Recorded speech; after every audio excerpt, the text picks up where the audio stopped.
Hello everybody and welcome to another On the Workbench session. We got more experimentation to do here. This is going to be all done in Jade. At first I wasn't sure about the weapons and the torch. I thought maybe I do those in just standard metals. But just looking at the way the sculpt is, and as I look at my reference pictures, you see we're kind of surrounded by them. I thought we'll just go straight up Jade. And we're also going to use contrast paints. We'll talk about that in a little bit. But just look at the different type of... I'll move these over here real quick. I did Google searches like crazy, and all different kinds of jade showed up. Now that one in the middle, that's kind of a nifty one right there. Actually, that one's really cool. I like that one probably the best. But I think it's not going to be recognized as much as Jade because I didn't think of Jade as being something like that. So we're going to set him aside. This one over here, it's kind of the classic thing you'd think of with Jade, but, well, I don't want this to be so glossy. And getting that transparency, well, yeah, I want to go with this one right here. And as I make this a little bigger, that's what I'm looking for. See, we have some variations here. It's darker veins through it that's sort of marbleized in a way. That, to me, is going to work best with the figure that we have. And it's actually one of two figures. Here, let's bring out... It's basically a dual here. And this will do it in sort of a very ruddy, brownish, Middle Eastern type tone, and we'll probably do just some real quick transparent cloth on this too. And we're going to go with purples because you know how purples and green just go together so well. They're a nice complement to each other, and when you mix them together, you get that nifty gray we're always talking about. Now, contrast paint wise, oh look at this. We have green and purple. In this case, we're going to be using this purple, like that reference picture on the left-hand side, because that's going to get us to the dark side of things. Now, to make the jade not always be quite as warm, we got a couple of different blues. We got the Achillean green, Leviathan blue. The Leviathan blue is probably going to be used more with wildwood to either make more darks, especially on the base. So there's our wildwood there. And we've got also the snakebite leather. Wildwood snakebite leather, we're going to use that on our skin tone also. So we got a few things we're going to work with there, and we are going to mix those with some of the Pro Acryl colors. Now I just got in some of the brand new paints, but I don't want to open those up just yet. We're going to do that after Gen Con. So we'll use these couple here. I'm going to bring in the bright ivory as well. There's your gold titanium white, but definitely I think I'll bring in the ivory. Heck, we might even use this. And you've seen me using this in some of the live sessions as well. Now, we got this positioned out in the palette here. And let's see, here we go. So these are those little watercolor insert things for the portable watercolor palettes. These are really nifty because you can just pour the pot right into here. I don't even need the pipettes anymore. And you can just keep using these over and over. It's once this stuff is either used up or dried out, you just add more in and you're good to go. One last thing, the brush, obviously we will be using our favorite number 8 round craft brushes because we've got Filbert and our regular pristine pointed brush there. The palette's homemade, a wet palette thing, Chinese food container lid, chamois sponge. Actually, probably the most expensive thing on her is the parchment paper. It's a little high quality baking. So, hey, we could even make food with it at some point if we wanted to. I may also experiment with this because it's so hard to get the contrast medium. I also have the Green Stuff World Intensity Ink Master Medium. That might work its way out. We'll just see what's going to happen. But the first thing we're going to do is we're going to get the bases, just to have some color on them. I'm going to do the Jade on this, and we'll get our other figures situated too as far as initial glazes go. So we'll be right back with that.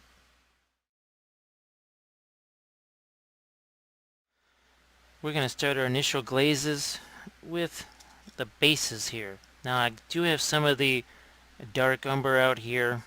That's some of the Pro Acryl.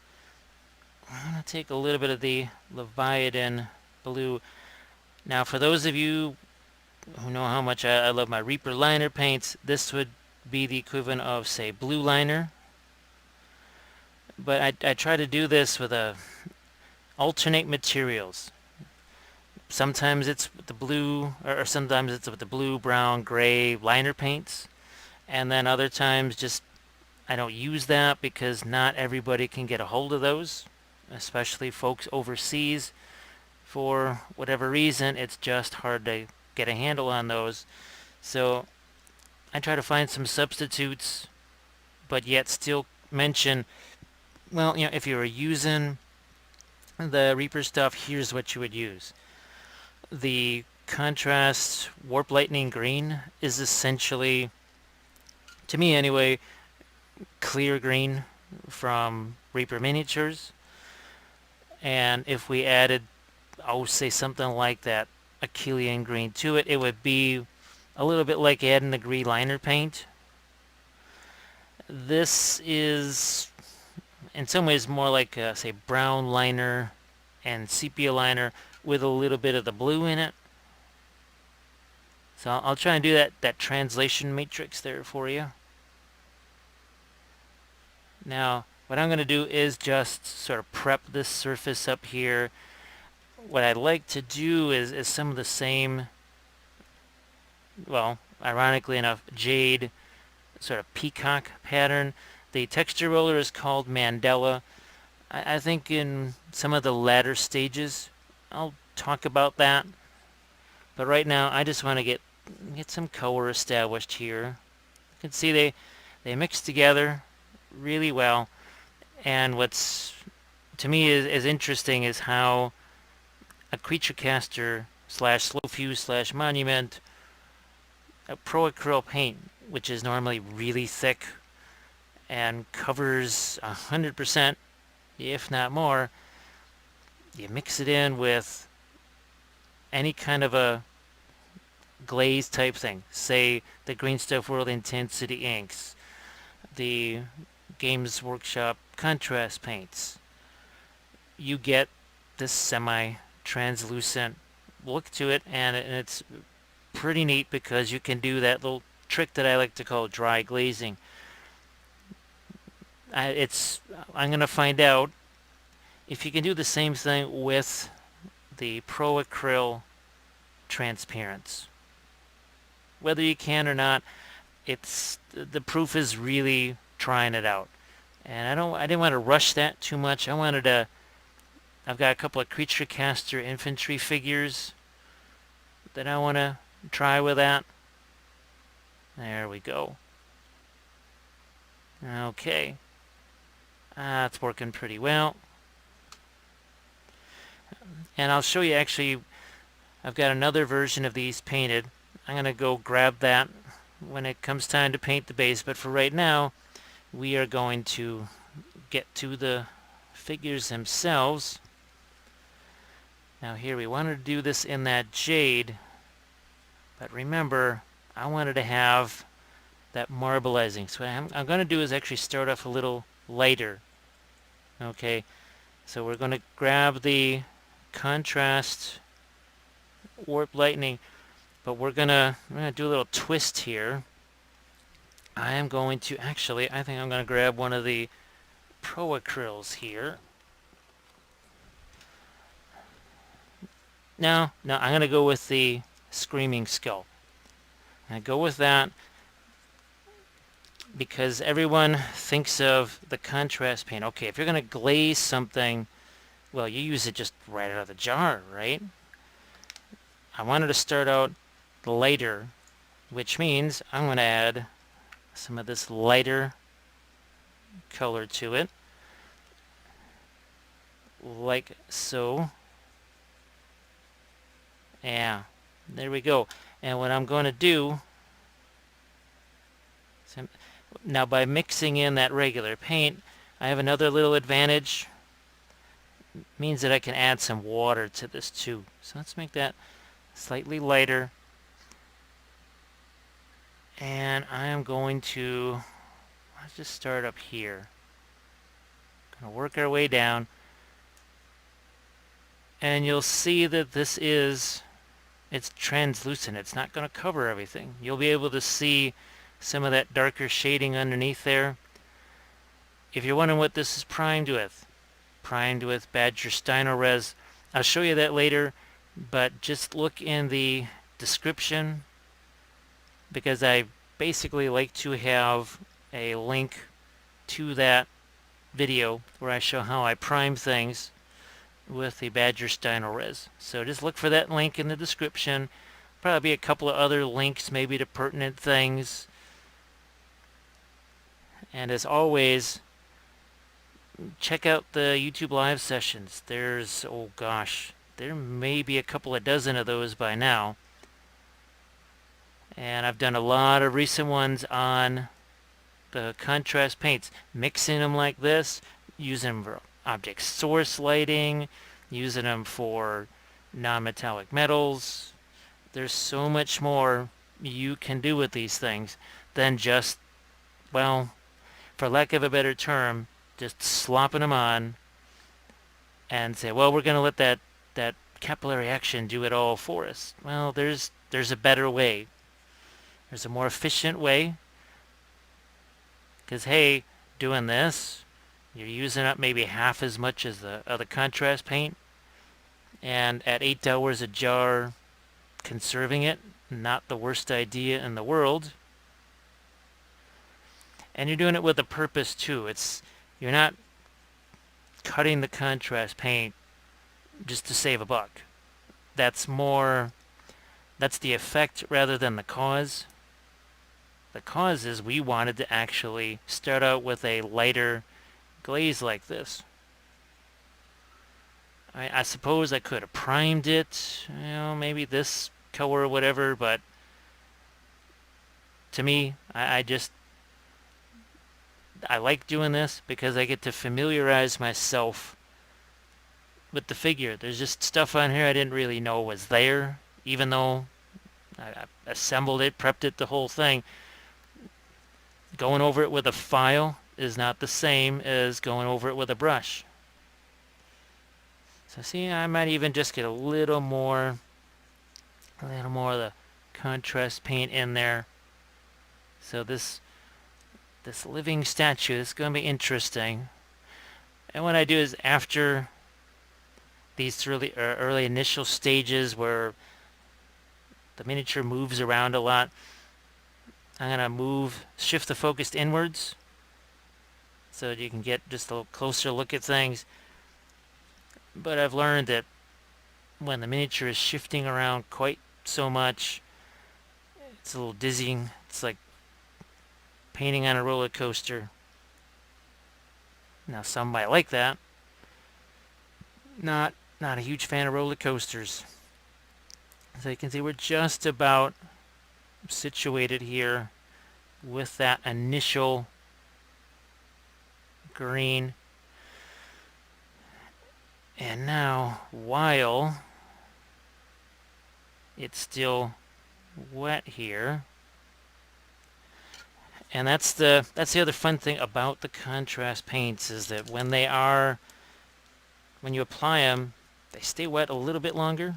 Now, this is a touch of just, Pro Acryl golden yellow. We are going to get some Screaming Skull back out here. Like so. I wanted to get a touch of some yellow in there. Yeah, the Screaming Skull just didn't have enough yellow in it. There's actually almost like a touch of flesh tone in it. So see, we just made this a little bit lighter. And now I'm going to stipple in a little bit of lighter colors. This is not so much about creating shading as in light source shadow.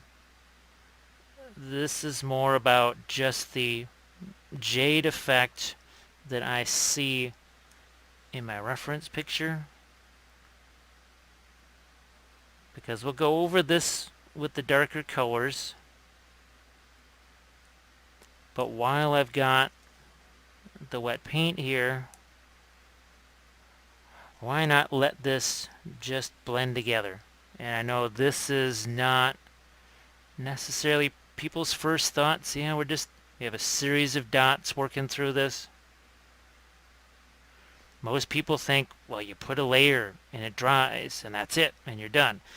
Well, if anybody has seen my oil painting with the miniatures, well, I'm painting whole units where the paint doesn't dry until long after the unit is done being painted. So it's definitely a valid process. You don't have to just shut everything down and wait for the layer to dry. You can do something like this where we work back and forth, adding in. So you can add a little bit more in, and I'm nowhere near white. That is not something you're going to see out on the palette for a really long time. See what I've got here? This is a really nifty, we're going to work on this as like a vein, almost like a vein through marble. Now the head here, you know what, I think I might, yeah, I'm going to do that as just a regular head. I mean, maybe I change this around. It would be nifty to have a light source here. Who knows? I may change it all around. I might change all that around. It's based on what I see. Now the blades again. There's a part of me that would really like to see those stay green. I just have to. Yeah, I think I'm still gonna let those be green. So, because I'm just enjoying this. I'm having a lot of fun putting these little marks through here. Now I suppose you got all kinds of cracks, and you can see them best right here. You have all these cracks through the clothes. You don't have any on the weapons. Now, is that a structural thing? Or is that because the original intent was to have them be metal? Oh, well, the other thing too is, well, I have more of these, and I can always do another one. Heck, I could try and do one with the Jade like that other figure that we got. So I might do something like that. I might just do a second one. Because I think time-wise, I need to stick in with the Jade. Because remember, we got two figures that we've got to get through here. And remember, as we get to the next stage, that's where I'm going to be painting the bases. So we'll talk about those, again, the Mandela texture rollers from Green Stuff World that I just love so much. You've seen me, for those of you that are familiar with my Lannister army, and know for Song of Ice and Fire, you know that I've been using those to do all of my unit basing. Now, unlike marble that has just the lined veins in it, what I'm seeing here is sort of a mottled look, and that's what I'm trying to inject in here. And the idea is I go as light as I can, or as light as I feel I should. We'll let this dry, and as we're letting it dry, we'll work on the other figure.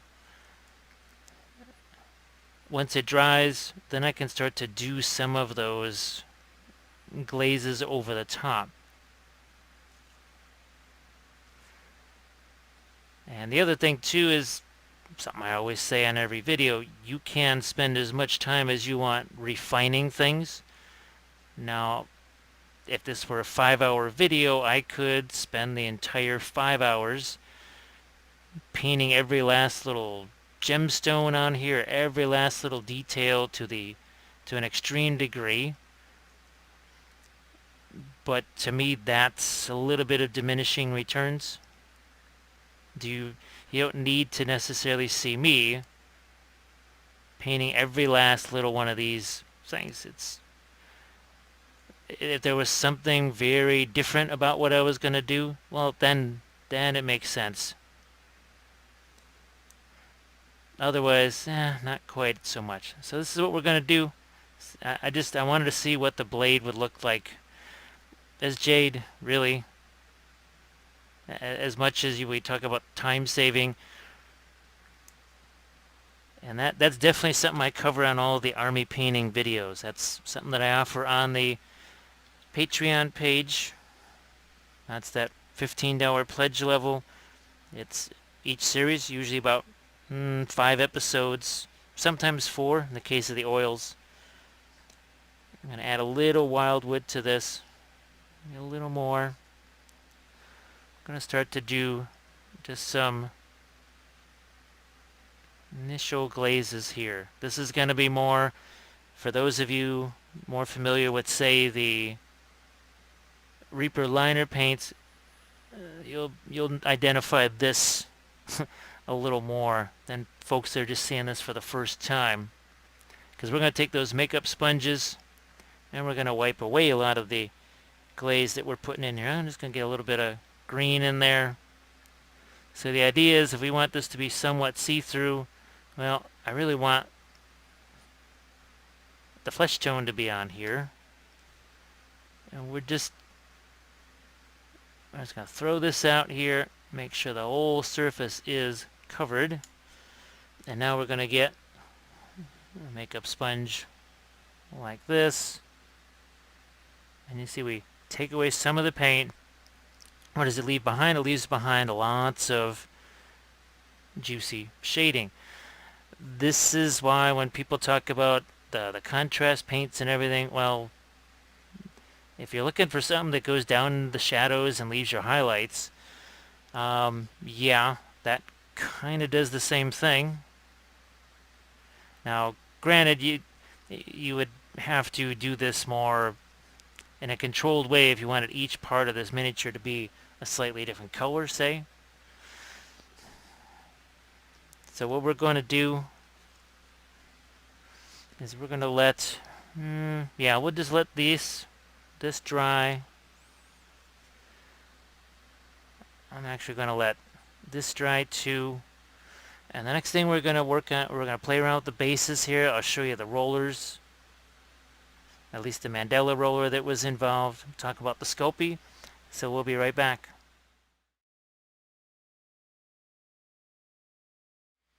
So here's the texture roller in question. I think you can recognize some of those textures. And they're all basically these sort of acrylic rolling pins. Oh my gosh, there must be 22, 23 different pins. Here, let's go take a look at the site here. And I think I've got this right on the Mandela pin. So you can see. Now actually, I'm liking that color scheme right there. So, because that's going to play well against the Jade. It's also going to go well against the purple and the skin tones. So I have to remember that. I'm going to refer back to this. So if you see me going back to this page, you know why. And here we have the Sculpey. This is gray, extra firm Sculpey. Now, the other thing I will attach, a link at the end of the description, is going to be how to bake your Sculpey. It's just a short 15-20 minute video. It's one way to bake Sculpey in a toaster oven. And always use the gray extra firm. Not the white, not the terracotta, not anything else. The gray extra firm. And if you can't find it in your local, say, hobby store, craft store, art store, Green Stuff World does actually sell this stuff. And they have clear rolling pins. Yeah, they have kind of a full range of products. Now you're wondering what the base is on here. This is just bulletin board cork. It's heavy cork. I've got a ton of different basing videos showing how to use that. Again, for the patrons, you've seen that plenty of times. So here's what one of those bases looks like. This is done with the Creature Caster paints and the Green Stuff World Intensity inks. I believe we cut those down with those. So this is a little different color scheme right here. Again, we are going to see if I can't go with that more of a blue and tan and red type of a look. And that's what we're going to do right now. So this is actually another live session here. I can even throw a link. It's going to be like 10 links in the description by the time I'm done here. But I can throw a link to this tutorial also. Now I am going to go right back over here real quick. I just want to look at that. Alright, so anything that looks sort of floral, sort of a grayish blue. Alright, let's see what we can do here. Now I have some red here. I think I have something that'll serve as tan. And the Achillean green, that is going to be my bluish color. So let's see if we can't mix up some kind of a tan. This is the, oh gosh, what is that? The Screaming Skull there. So let's lighten it up a little bit. There we go. Lighten that up a touch.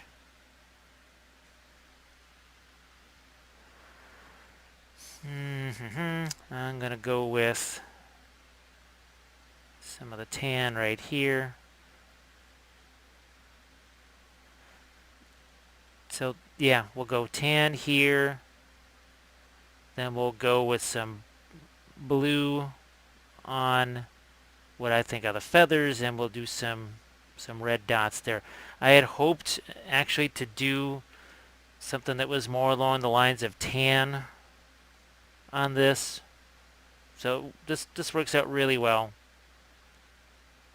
I thought that might play off of the purple a little bit better, so let's leave all the rest of that to be either blue or red. Now, while I've got this, I am actually going to mix in some of my dark umber. We're going to start to also think about our skin tone. Because remember that initial glaze, that was all we were trying to do was figure out, okay, where's the shadow going to be? Where's the lights going to be? And you can see even here where we're going to have that purple over the top of that. We're just adding in that skin tone, especially where the skin touches the cloth. That's where you're going to have your see-through effect. Now there are other, okay, last year when I did the Geek Nation class, they had a video that I provided for them that showed them how to do the translucent cloth. That's sort of the perk there of being in the Geek Nation class that I'll be teaching at Adepticon 2020. We're focusing on basing. That's what we'll be doing in the class. We'll be working with a lot of those texture rollers, a lot of them, probably even more because, well, that's several months from now, and there's guaranteed to be more new roller textures out by then. But the other thing we're going to mess around with is, well, the Jade. So we may not be actually painting that. Well, we won't be painting that in the class, but you'll be getting the video sort of like this. Only on a USB drive that obviously you can watch it in much higher resolution probably than, say, what YouTube allows you to watch. So you can see we're adding a little bit of lights to this. I'm going to go back in with some reddish additions. But now, for the moment, we're just trying to build in some lines. Oh, so here we go. We got a little bit of the Blood Angels red. Let's work in a little bit of red here, so it's not all just brown. So again, we've added a little bit of red, especially on the face, a few parts of the arms, especially down on the hands. Here on the leg there.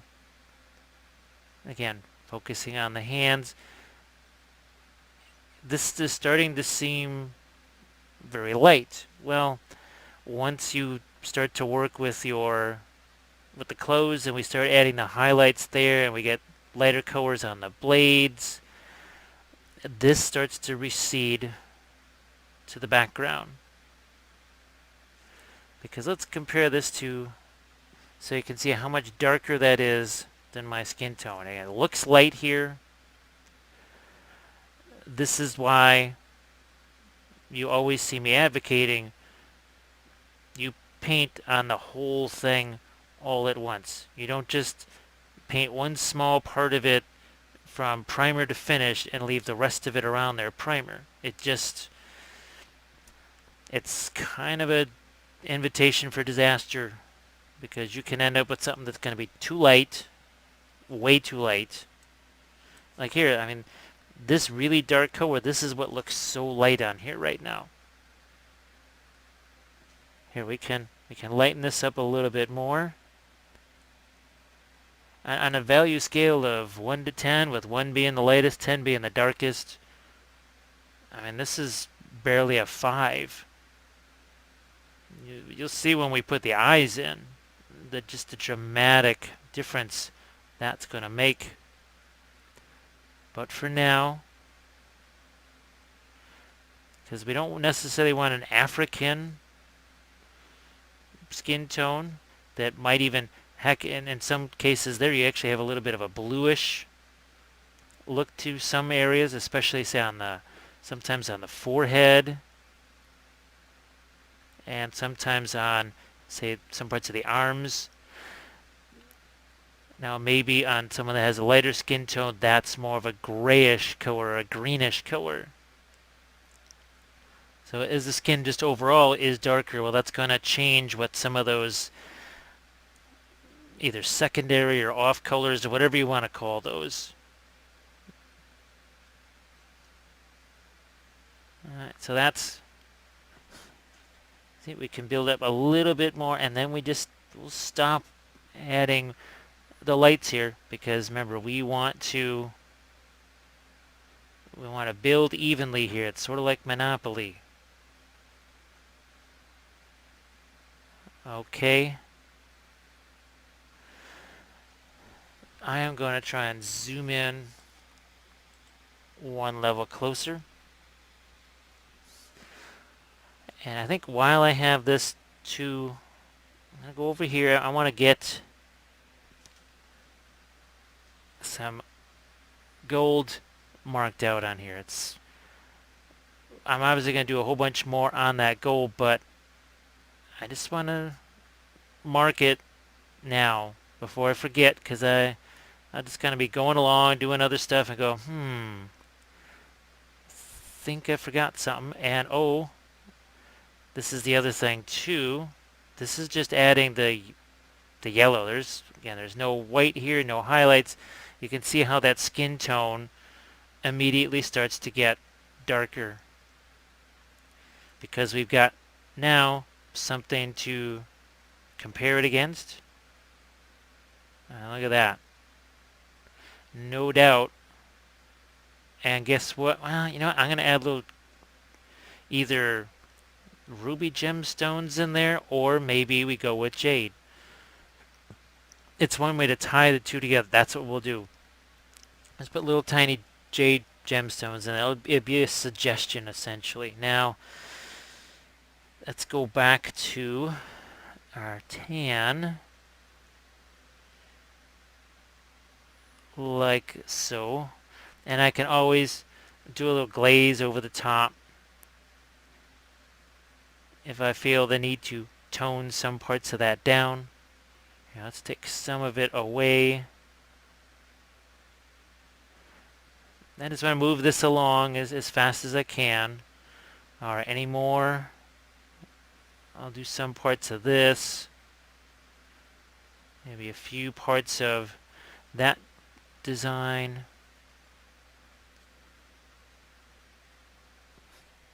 I might add a little more of a light tone in there. I think that about takes care of that. Now, let's grab a touch of my Leviathan blue here so that I can get some color on the rest of these stones here that is not just simply tan. Maybe this is more of a cooler gray. There we go. There. It's even... I just took the Screaming Skull, mixed it with the Leviathan blue. Now, speaking of blue...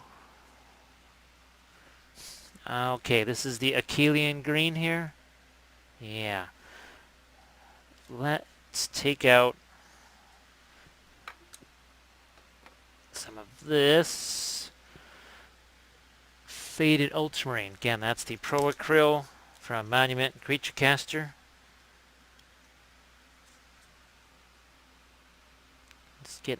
Just looking to get a little touch of this out here. It's going to go in some of our greens, but it's also going to go in some of my sword blades here. Okay.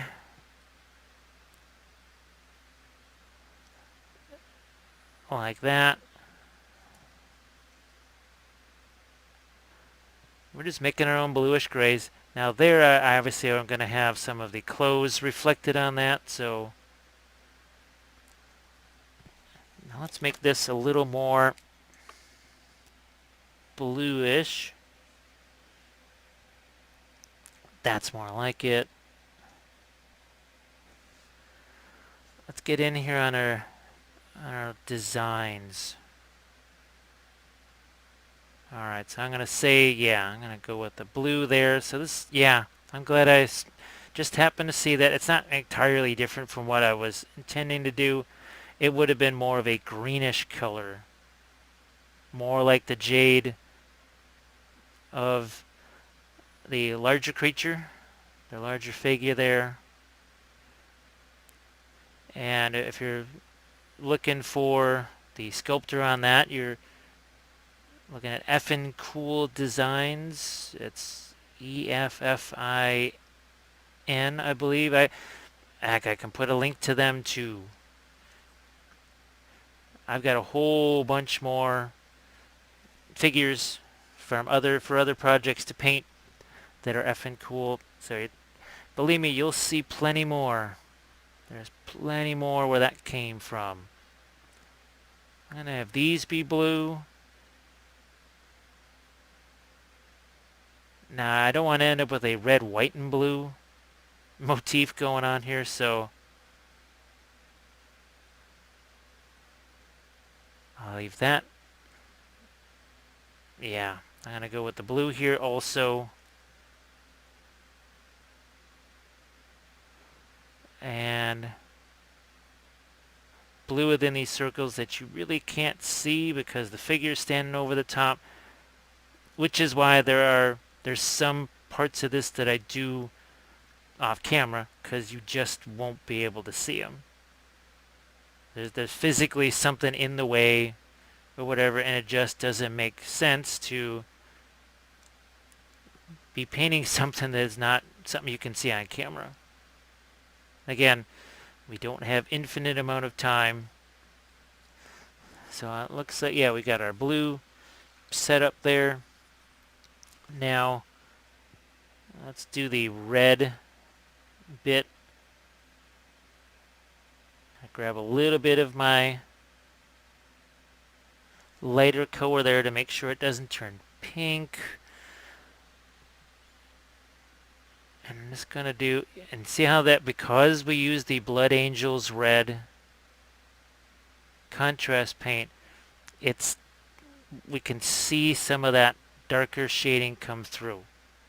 It's not completely covering that, and that is the point. We don't want it to cover that. So that's going to be, I'm going to switch that to red. And actually, I'm going to switch these to red too. And hopefully you can see them.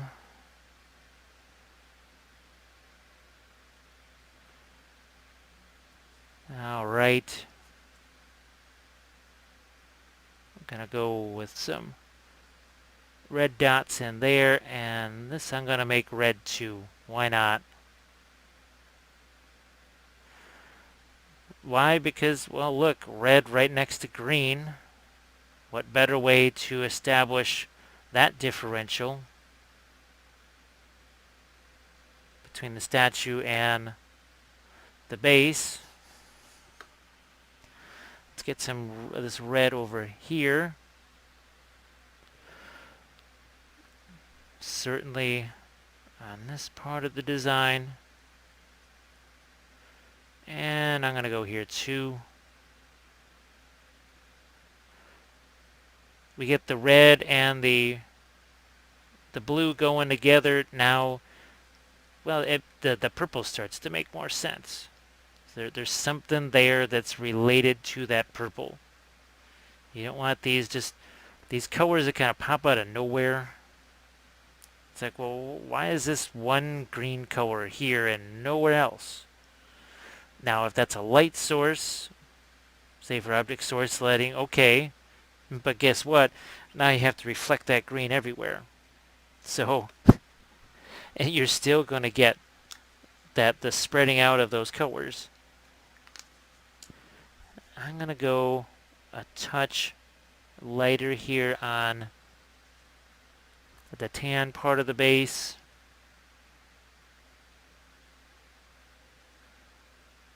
Maybe even, yeah, just let these be tan.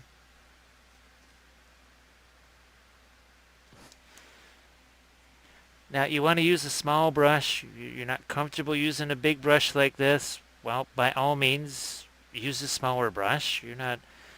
There's nothing that says you must use the same exact brush. I try not to do something where I just throw down a whole bunch of set of rules. You gotta do this. Do this or else. Nah, no. Do this if you have it. If you don't have this particular tool, if you already have something, especially something you're comfortable with, by all means, keep using that. Certainly nothing wrong with that. So yeah, that's pretty fun, and it's got the same look as what I saw on the Green Stuff World site. So I do strongly advocate doing the Google foo, where you look up your reference pictures. Sometimes you can grab almost too many reference pictures and kind of confuse yourself because you want to do everything that you saw in all the reference pictures, and maybe it doesn't relate too well to your figure. So keep that in mind. Now, this is some of the last bits I got to do here. And like I said, later on, after the figures have reached a certain stage, then I can go back in on the base and start to do a little more detail, a little more finish type work. It's just like on this with the Jade. I stopped myself after a certain point and just said, okay, I need to do other parts of this first. It was actually seeing the Jade on the figure that got me to think about what I saw on the Green Stuff World website in terms of color for the base. Probably wouldn't have thought of that if I didn't have the frame of reference of all this green here. So I'm trying to turn this so you can see it. And we are gonna go with a few of these light dots here. Ah, now you can see it.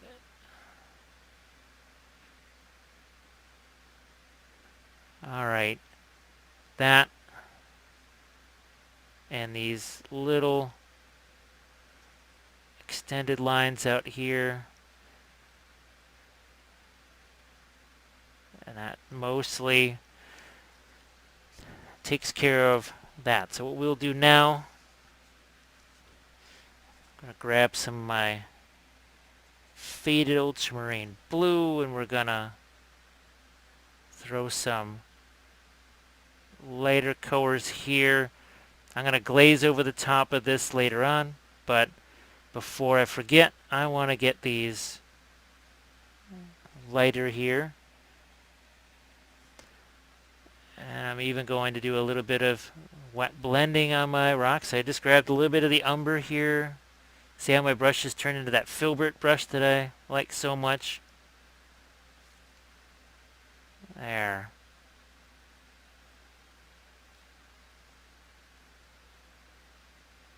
Alright. One last little thing here. Speaking of my faded ultramarine, we are going to use that to do just some real quick work on these blades. Again, I'm sneaking in a little bit of a non-metallic metal demo for you here. I try and do something like that with these where you don't have the time to go, oh wait, there's non-metallic in there, I can't do that. It's more like you just watched non-metallic and you go, wait a minute, that was non-metallic? It can't be that simple, but it can be. It can most definitely be that simple. Remember we talked about the purple? Well, we got purple. That's that shyish purple. Mixing it with my faded ultramarine. And what I am going to do is, again, just a little preliminary exercise to figure out, okay, where are the tops of the folds? And this seems really weird to be painting what normally would be a highlight area and painting it dark. Well, that's because we want it to be translucent. So I have to have my skin color show up underneath. And this is the easiest way to do that. Sorry about that. It's been very wet today, and that usually means gunk in the air, and that tends to affect my voice, especially by the end of the day. So we are going to add certainly some more magenta type colors to the purple, but this is just our initial indication right here.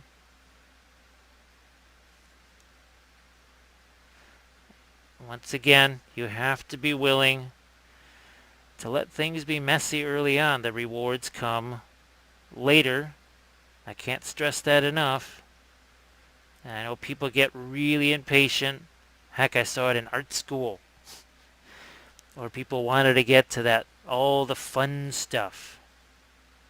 Yeah, I want to get to that fun, the last little details of things, and didn't work out so well for them. I'm going to use the purple as a little bit of a glaze over some parts of my golds here, because hey, purple and gold, having greens and purples in your gold, that's going to help you actually get your gold. And oh, well, that's really convenient because we want to have the green of the Jade monster there. Again, there is a name that represents, I believe, a goddess. I forget what it is, and I really don't care. I don't care what the names of things are. I do apologize about that. If it's a historical thing, and I'm doing my historical miniatures, and I can just easily research that, and I know what it is, and it means something to the game, I will mention it. Otherwise, not so much. Now I'm going to take a little bit of the Screaming Skull. That's mixing it with the yellow of the Pro Acryl, and this is why I didn't even say we're going to be doing non-metallic. It didn't even give you a warning this was going to happen. It just sort of happened, and you went, oh, okay, that's all it is. That's all it is. Now let's see if I can't just pop in a few little green dots here as an indication. There we are. Just a few. We'll darken these down. But for now, and actually, boom. I want that. I think I see potentially a little bit of jade there too. And you can see it just, those tiny little dots carry some of that, some of this figure too. So what I'm going to do is I'm just going to hit my black thing around the base down here. It does help define what is the darkest color, because what I'm going to be doing next is actually I'm going to be doing some of those glazes in here. We're going to be darkening this down like that reference picture to the left. So that's the next thing we're going to tackle. We'll be right back.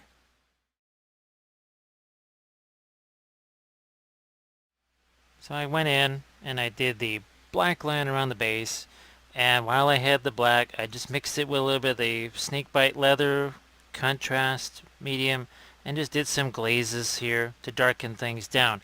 Speaking of darker glazes, now things are going to start getting real, because I'm going to just find myself an open spot here, and we are going to start to do some of these darker green glazes. Now I'm going to add just a touch of snakebite leather here.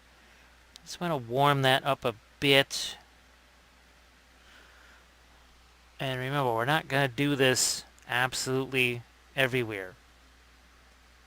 I'm just going to find myself a spot, and this is where we start to let the contrast medium sort of sink down into the crevices. Now I am going to be using just some water here, because we don't need this to have that overwhelming coverage that people seem to be looking for. Contrast paint, we want something that's a little lighter. Like I said, you could use the contrast medium potentially. I don't have it, and I don't feel like I really need it, especially since I have other things like that Green Stuff World Master Medium. And see how we're thinking of this almost like it is marble. Watch what we do here. See how it's less about this sinking down into the crevices and more about just tinting something a little bit darker. But we don't want it to be absolutely everywhere. But just like, say, with our base, you saw how much darker things got and how that was set down nicely once I did a little darker glaze over the top of it. So I'm going to just throw some of this in here, and then I basically remove it. So I'm just going to pull this along. It's sort of a semi-damp brush. I'm just controlling the contrast paint. I wish that Games Workshop would have talked about controlling it more instead of just just slap it on there, let it do whatever. When you exercise a little control like this, and it's not that hard to do what I'm doing here, you get some much more interesting results. It unlocks more potential of what those things can do. Because otherwise, I understand you want to, maybe there's the desire to have 100 red space marines done in an afternoon. Well, that's great. That is the purpose for it. Well, hey, it's no problem. But now here we are talking about something that's more like a one-off figure. Well, all of a sudden now that mass just slop it on thing, well, it's less nifty. So this is another way, you use it, okay, the other way when you want to do a whole bunch of figures. Well, here is a way you can approach it when it's just one figure. Now again, I don't want to lose these lighter colors that I put in here. Nothing says I can't go back in later on and add my lights with just the regular opaque paint. I can do that too. See how that just starts to creep in there? And I do this, I got the paint pretty much taken out of the brush, and we're just going to sponge some of that away. Now, fortunately, as far as the texture goes, remember we were talking about it, it's almost more of a stippled thing. So, I mean, in theory, okay, let's say you wanted to go real fast with this. You have a whole Jade army you got to paint. Well, take a look at that horse over there. You could take a sponge, like that makeup sponge, make it so that it's irregular in places, and then just hit it with a sponge. Well, hey, maybe we'll do that. Just for grins. Maybe we'll take one of the sponges, we'll rip that up, and we'll just dab on some texture that way. See what happens. I try to experiment as often as possible, because if you don't experiment, and this is, say I'm gonna indicate some shading here. Gonna sneak in some shading here. So I took some of the paint away. We're gonna have that work its way down here. So it's still going down into the crevices. So we're still kind of using it like a contrast paint, but sort of like something else.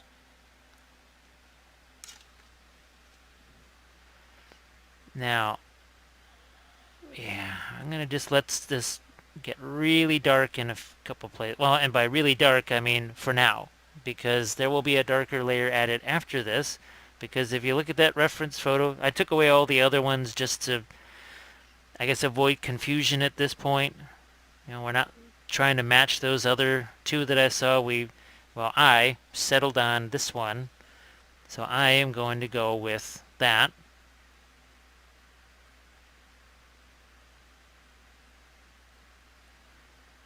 Okay.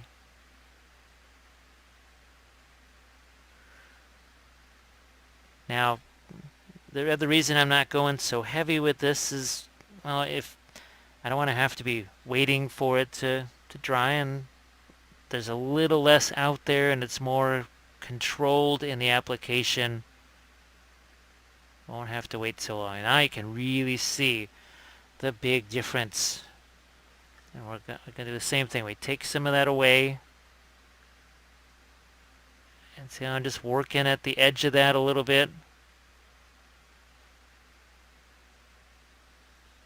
We'll do some more.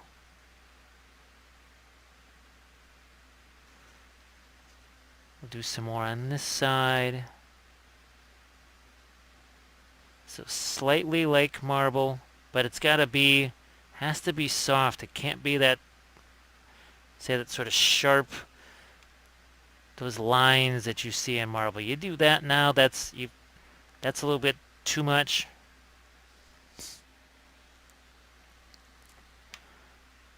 So, and hopefully you can see this.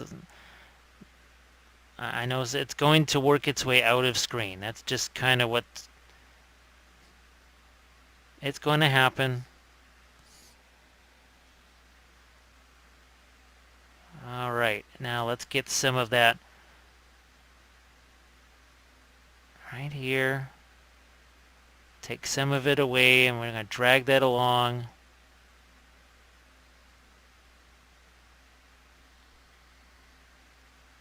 And we got a long path to adding more darks that we can do if we feel the need for it.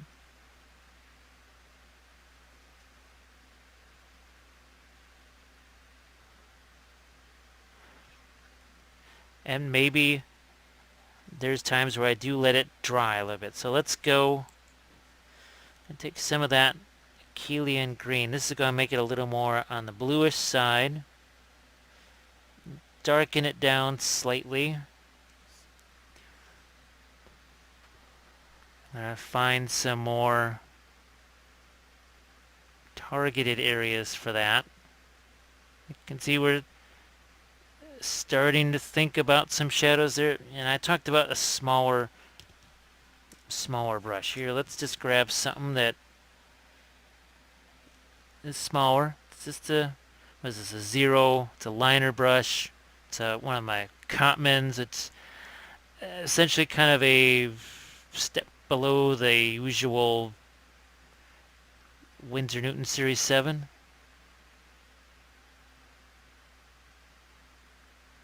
You can see again we're being a little more targeted here.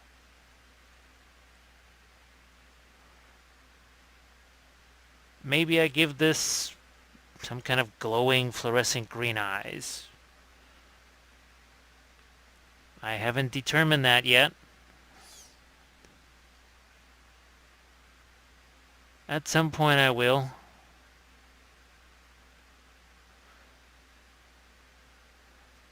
Now, there are times where you have a really specific idea in mind, a very specific plan here.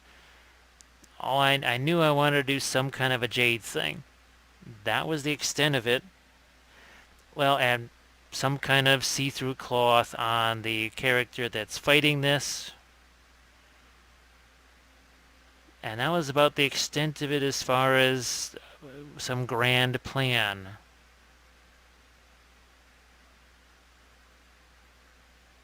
Now, plans are great.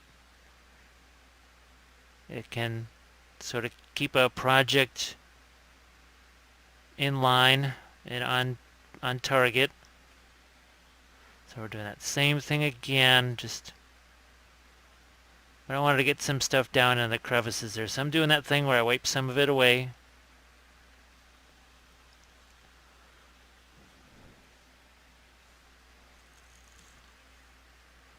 And this is where I wanted things to be a little darker.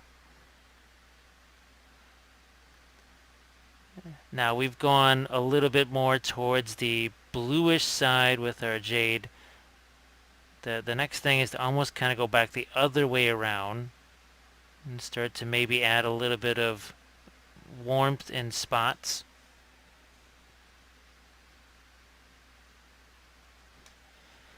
Now we'll just go over the top of that. So you can see I'm keeping that head over there, which actually I'm going to get to that just in a second. I'm going to let some of this stuff have a chance to dry, and we'll mess around with the head over here.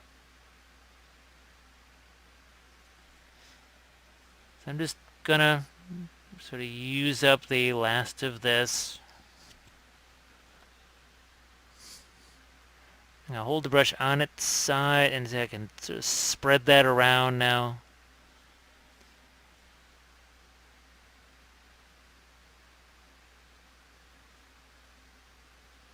Alright, so this head here, let's give it some kind of a... Now, we don't want it to actually be a rosy skin. Maybe we do some blood effects here too. But we'll just try and give it a little bit of a brownish skin tone. I'm actually glad that I've got the greenish color sort of showing through a little bit. So I can maybe even do a little bit of purple here. Let's do something like this. Okay, yeah, we'll just do this.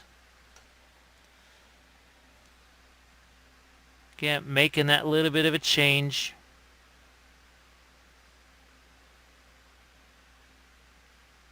And we brought now some of the purple from the other figure onto this one. We were talking about bringing greens from this to the other one. Now we are bringing that color back to this.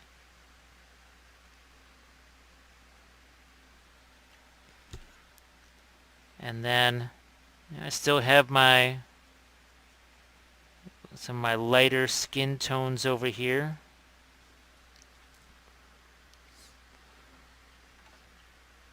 We'll try and give him some eyes too, and like I said, I have a few different things that I like to use for blood effects. That it would be a nice contrast to all of the green of that jade. Yeah, and it can go down here into a puddle or something like that. We could even have some blood on the weapons themselves, and that brings a different type of interest in there.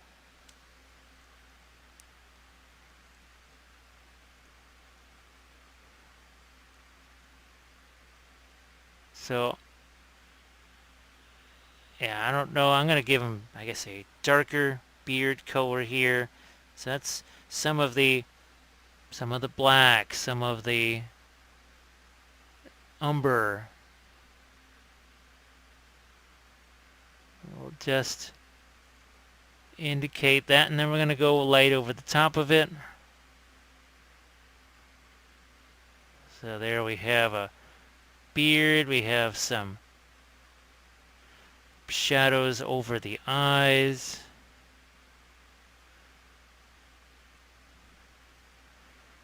These figures are metal too, just in case you're wondering.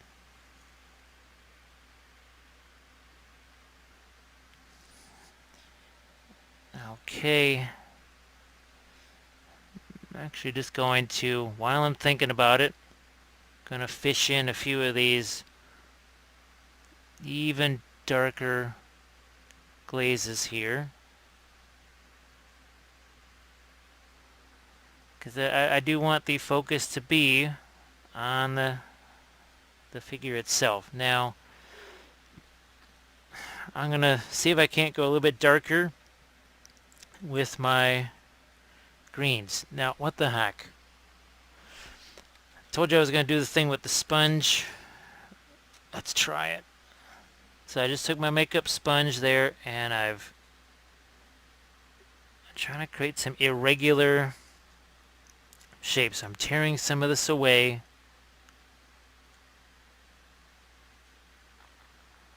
Yeah, let's tear away a little more. I'm essentially kind of creating a brush. So, see the differences in the texture there? I'm just going to let some of that black start to mix in with a little bit of the purple. A little bit of the purple. Now that gets it away from that cooler, more bluish tone. Let's see what happens. Now this will be interesting. So we've got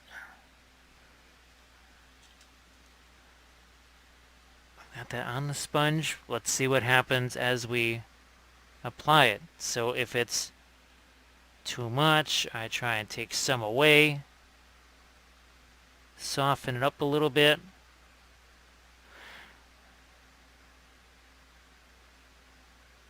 Now I don't want to go over the face, so we'll avoid that. So again, all I'm doing is just taking this and just tapping it against the figure here.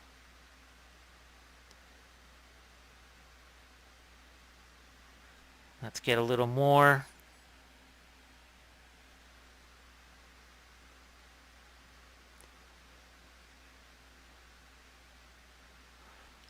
And I'm not worried about something maybe being a little bit more rough because I have to go back in here with other highlights too.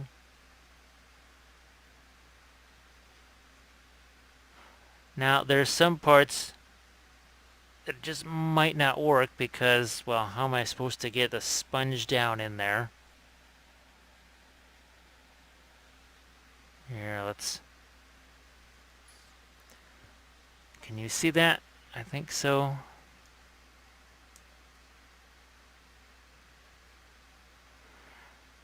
It is creating these little finer dots than I could actually just paint myself.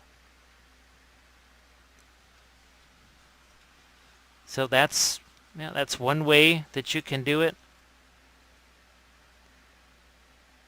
I'm going to go back to using a brush here because there's some parts of that, again, they're just darn near black.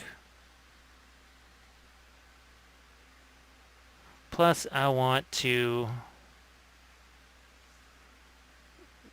really indicate what we've got going on here with these cracks.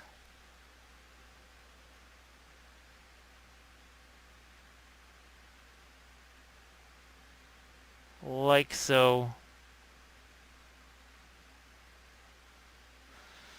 I'm gonna, because I've got some of the black in there now, I am going to do a few targeted glazes in here. Again, we got more of these cracks here.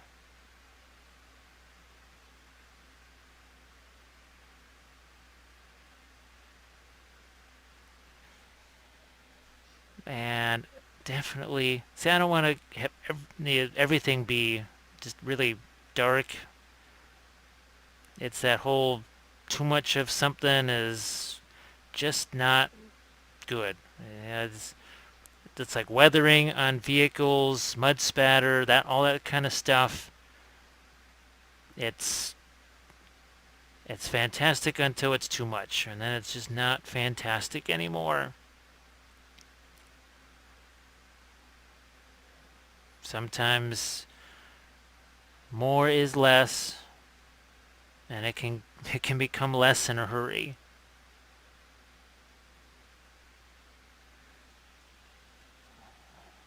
Now, what do we have over here?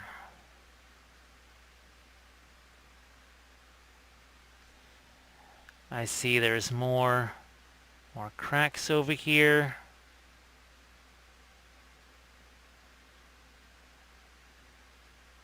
I'm just gonna get, I just need some depth of shading in a few places. That's all I'm doing is just shoving some darker colors down into the crevices here. There seems to be the crack that runs right through the face.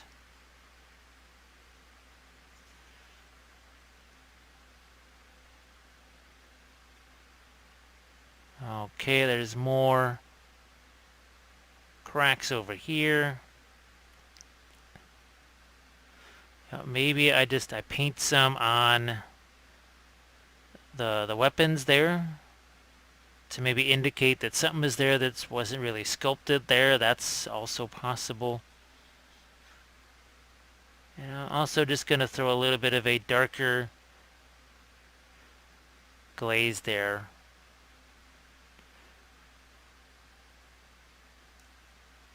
All right.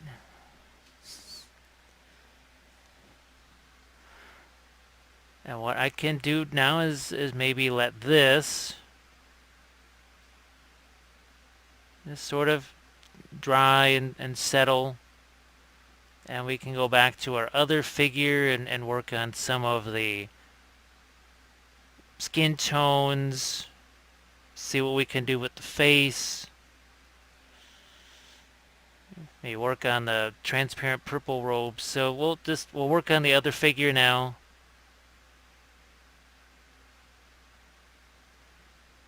Work on that one now that we've got this pretty far along with our darks.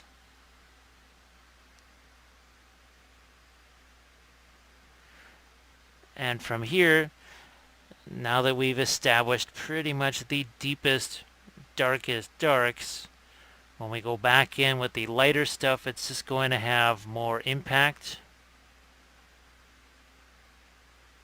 So I'm just firming up a few of these glazes here.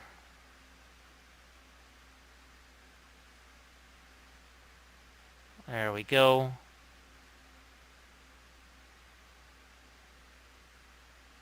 All right. So next up, and we can take the same color here. This is what we're using on our Jade to get some shadows. Look, we're doing a little bit of non-metallic metal with it.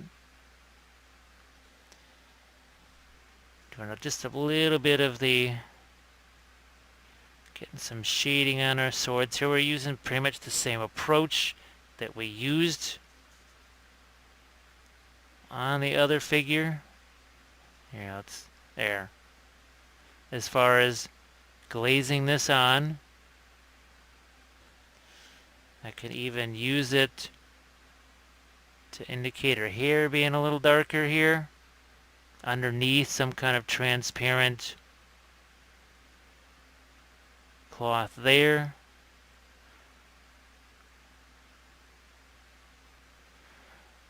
There. So what we are going to do then is going to work on that skin tone, put some highlights, some darks on our fighter right here. Let's do that.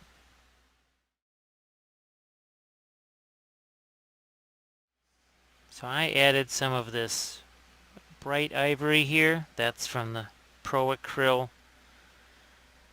And we're going to use that to do a couple of things here. I'm going to try and get some lighter colors on our sword blades here. There we go.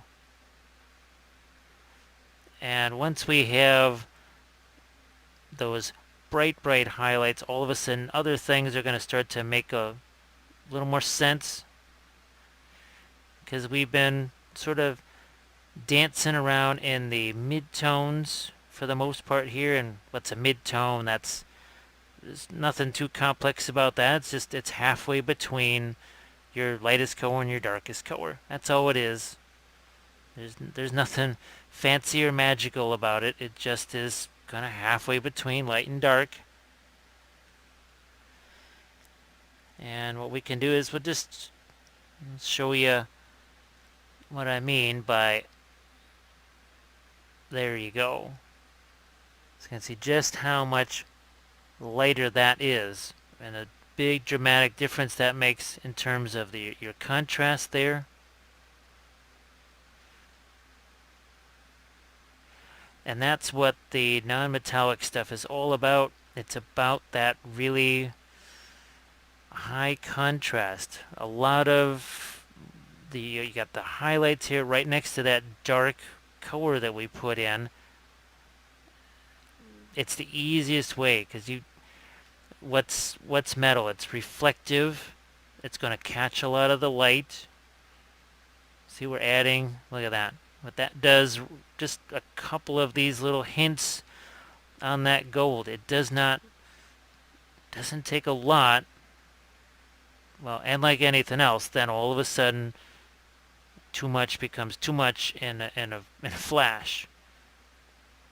So you don't want to overdo it with all the fun little highlights and everything. Now I'm going to see if I can throw in the eyes with this, or do I have to go with a smaller brush here? And if they're larger, that's okay, because we're going to work around it's better to have the eyes just go in there and be larger, and then we're going to add whether it's makeup or whatever, we'll add that around it and work in obviously the pupils and everything else.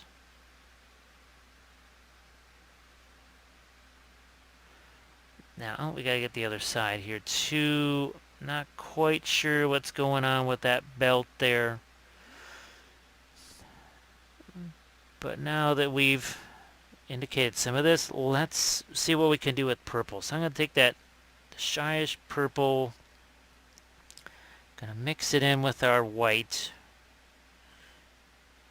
Now, if I wanted it to be a little more pink or something like that, well, maybe we'll take the white and the Blood Angel's red, mix those together. But let's see. I just want to see what I get right here from this. Okay, so that is a nice, not too intense purple there.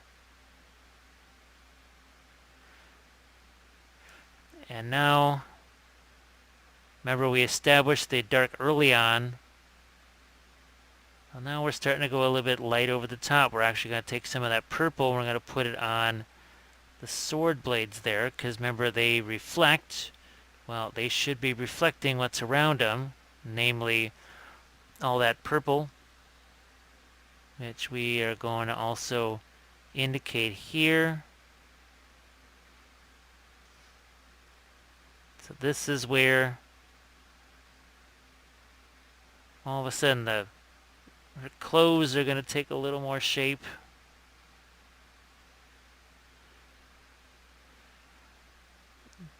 And as you start to add the lighter colors like this, things really start to emerge. And then when you hit them with those final highlights, you say, oh, that's what we've been after all this time. We can go a whole lot lighter. I mean, much, much lighter.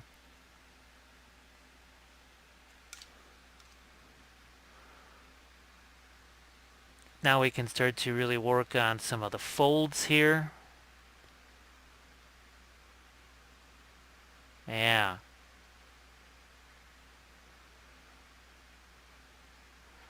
Now the other figure that I mentioned earlier that has the transparent cloth,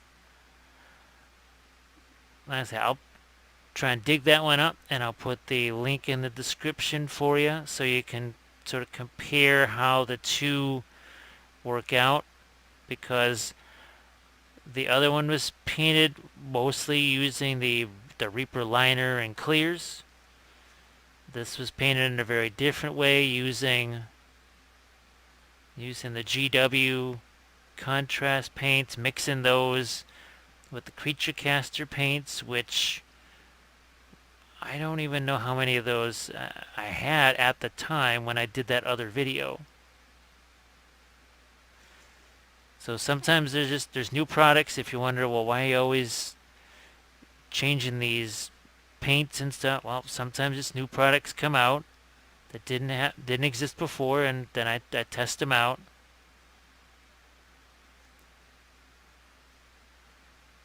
And remember, I can always glaze over the top of this if I feel like it's gotten too light. There's nothing. I got all the glazed colors right out here. I can just hit them again. Here, I'm gonna take a touch of the Blood Angel's red, mix it in there to even throw it a little more towards the pink. And see how it's not only lighter, now it's a little different color. It's not that more muted bluish pink. Or purple, I guess I should say.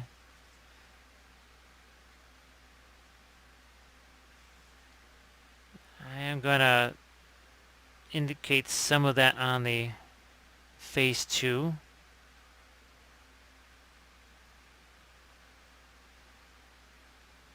We'll get a little bit of that onto the sword blade.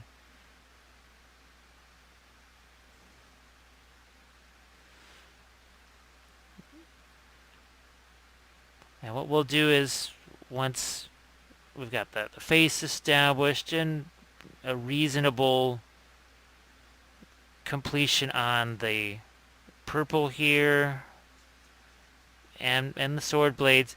We'll go back to the jade. And that, so we'll probably do some middle tones and some lights there.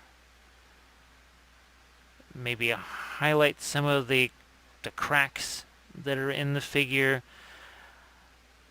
And then we'll find just how much of that do we need to do.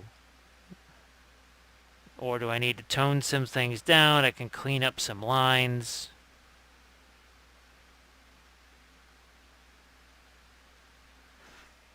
And like I said, I can go a long, long ways here. I've nowhere near white just yet.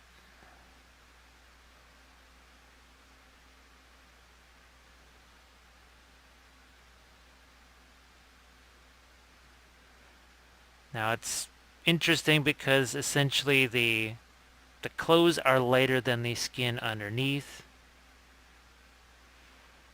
Now there's a whole bunch of folds here.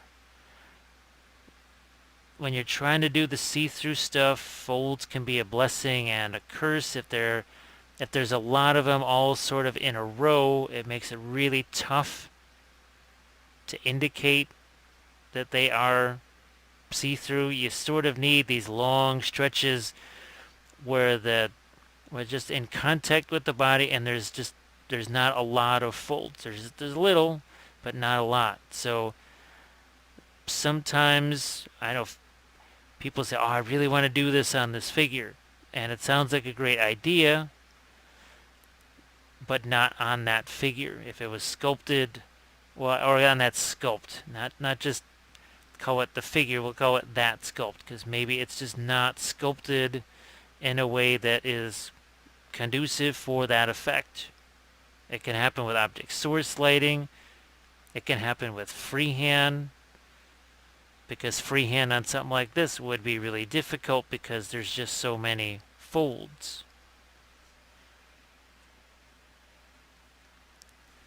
So many folds in rapid succession.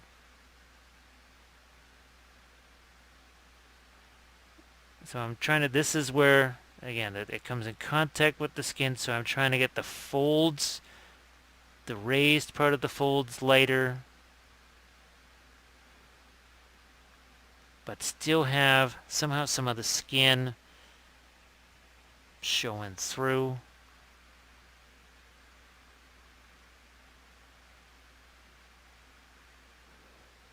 And I'm just going to indicate, again, some of these lighter things, but not down here. We certainly don't want those areas get too much light. They're supposed to be in shadow. Keep what's in shadow in shadow.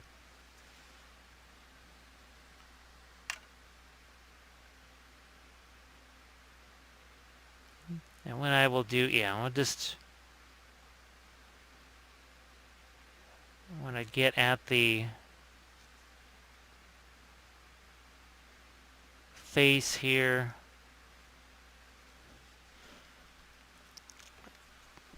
let's see, where's my other, here it is. So I've got my darker color here. I'm going to try and get this where you can hopefully see it. And the idea is we're going to paint in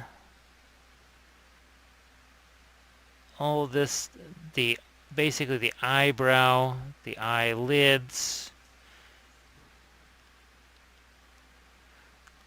Where are we at? There we are.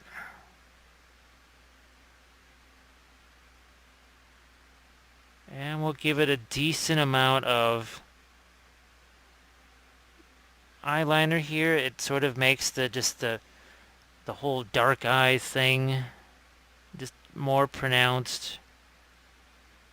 And speaking of which, that's the pupils will have to be pretty dark.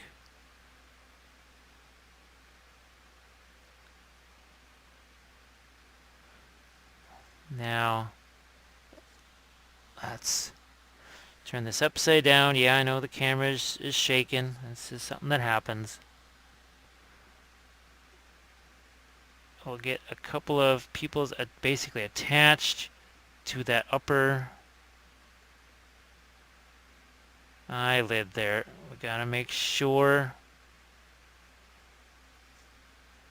that she's looking in the same place, and the idea is that she's looking up at that monster or the goddess or whatever, just the Jade statue. I'm just gonna work in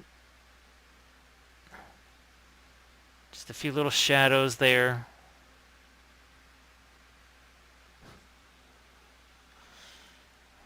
Now let's get some lights in here. So I'm going to get some of these reds in here.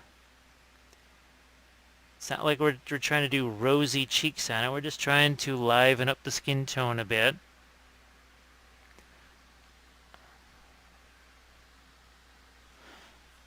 I always try and do some quick checks on focus. Sometimes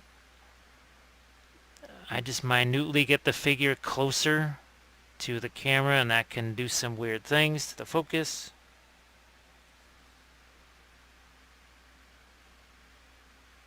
So I'm just trying to, again, get a little bit of life onto the cheeks there. And now I'm going to get to some of my snake bite leather. That's better. And now let's get some lighter colors on the face.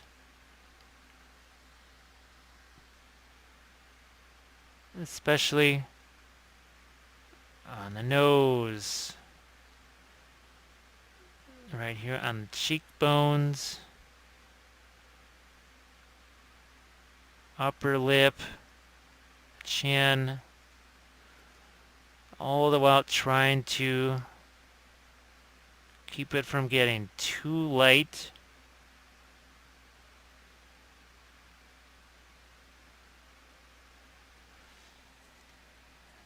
But we do gotta get some highlights here on the face, because, well, you want that to be your center of interest, naturally.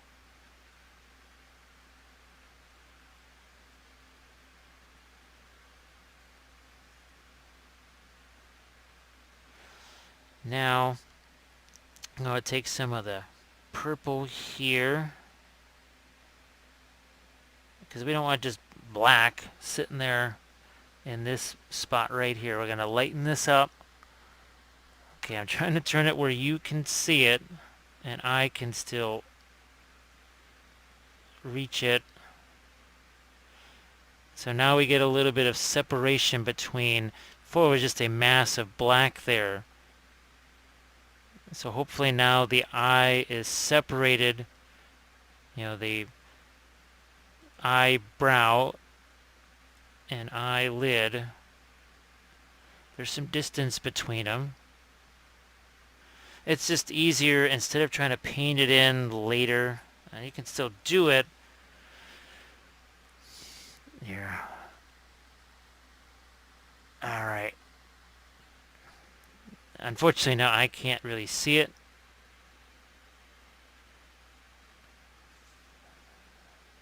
So it is definitely easier. Definitely easier to get that in and then work that sort of middle tone color in between, like I said, the eyebrow and the eyelid.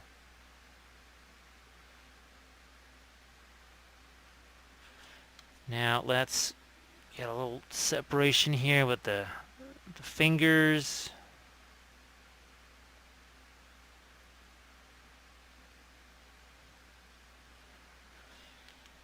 And let's see if I can't get just some almost straight up pinkish type colors in on this here. So let's really lighten this up. Let's see. I'm going to turn my brightness down a bit here. And we're just going to throw a few highlights here on our purple, but we're giving it in some of these upper surfaces here, giving a little bit of a pinkish flavor, so that's not just too dead. It was looking a little bit on the lackluster side as far as color goes.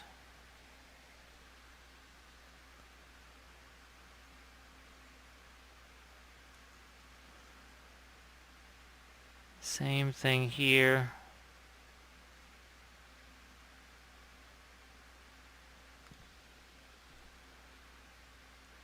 Okay.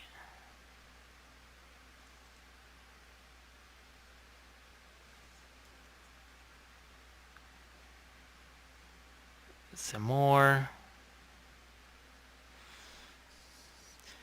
And this is still, if you're talking, let's say 1 is the lightest value, we're still only at maybe a 3 here at most.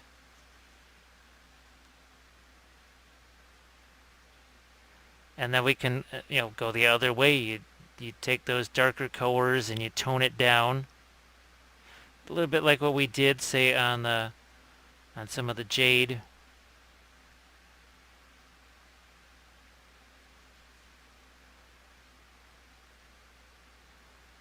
There we go. And what if, for the heck of it, we were to do something like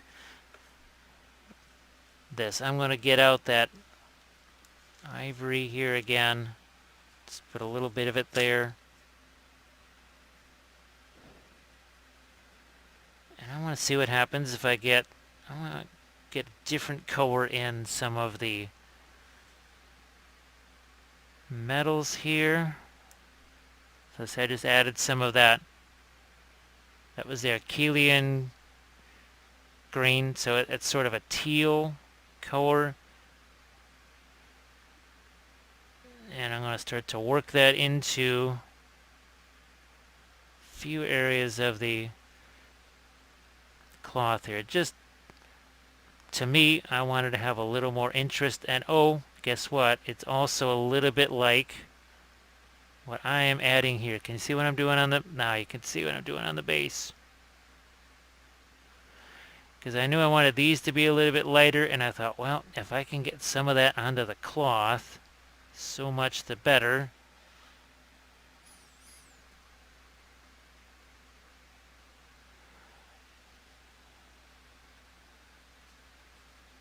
So instead of it just being only the one color, now it starts to have a little more... It's a little more variety there. And maybe even the shoes have a little touch of that.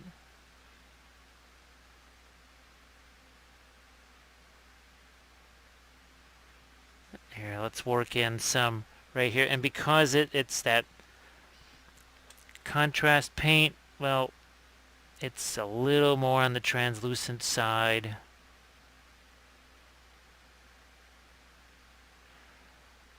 Heck, on the next one, maybe I make this whole thing more of this teal type color. I'm going to indicate a little touch of that on some of my golds up there.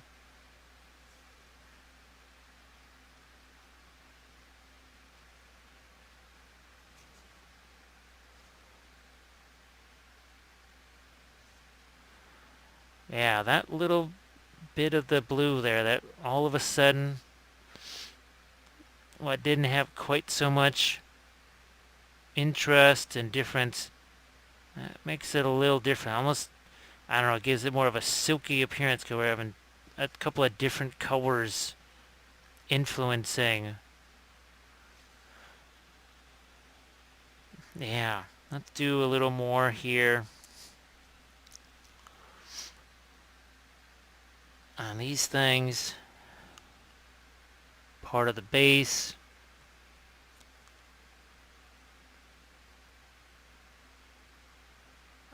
I guess the thing to get used to when you're mixing the, say, the contrast paints with the regular paints and they become a little more translucent, it's, yes, the coverage is different, but they also will flow a little bit differently. It's almost like there's some water in them. So that, I guess that's something to keep in mind. Now, I want to,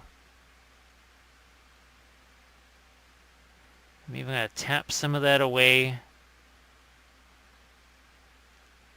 And I want to almost do this kind of dark, light, dark sort of thing. That seems to, when you're doing the metals and such, I don't know, somehow it just gives it more of that shininess there. See, we can keep going.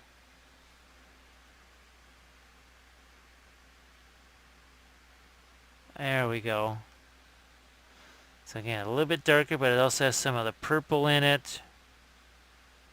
Then it gets lighter here, and then it gets, again, darker out there.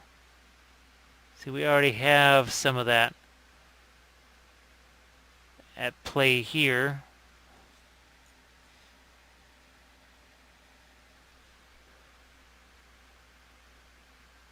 There we go. Again, I hope you can see that.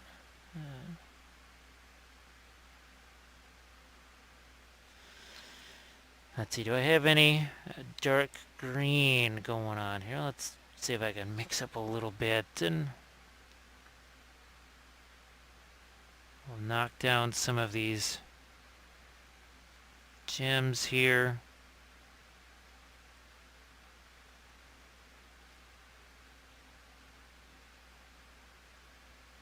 Like you do.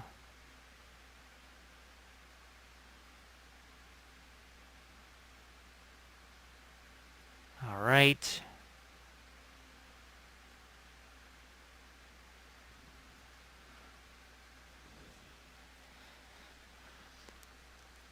Now let's get some lips on. This will be some of the last things that I do here in this segment.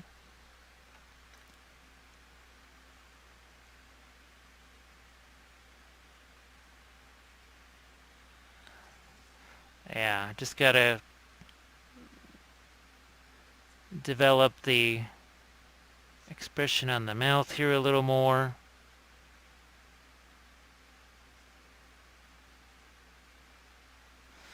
And then just like with the eyes, now I can go back in.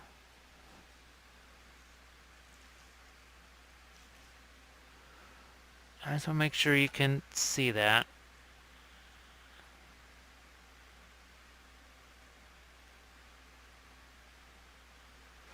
Here, let's not have that be quite so light.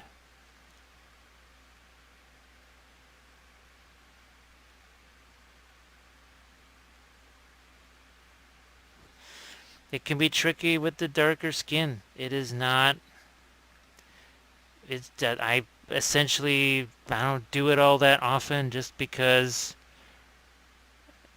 it takes more time. You have to really think about what you're doing because it can get so light so fast. It doesn't let you necessarily have some of the same contrast opportunities.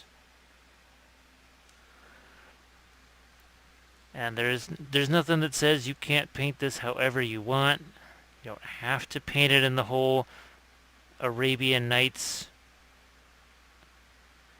And you could give her drow flesh tone for whatever reason.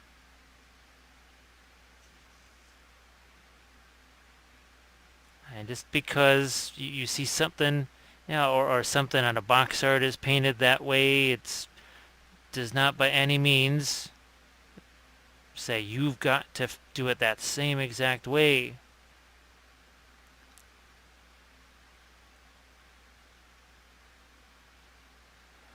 There, see, we've indicated now.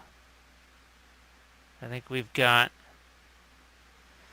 a little more action on the cheekbones.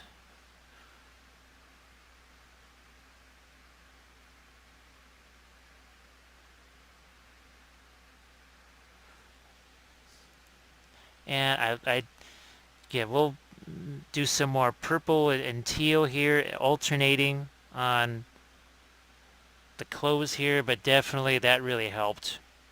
Definitely added a little more interest to that. So what we're going to do next, we're going to come back here, and we're going to work in some lighter colors, sort of like what we did on our other figure. So we'll be right back with this.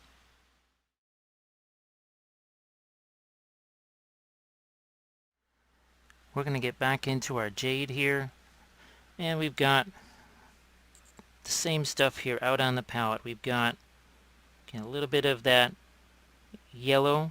That's the Slow Fuse slash Creature Caster. Now, as I add a little bit of that bright ivory to it, I need to add a little bit of yellow so that it doesn't get too, starts to get a little pasty, a little chalky, and the yellow helps keep it lighter, but stay away from the chalky.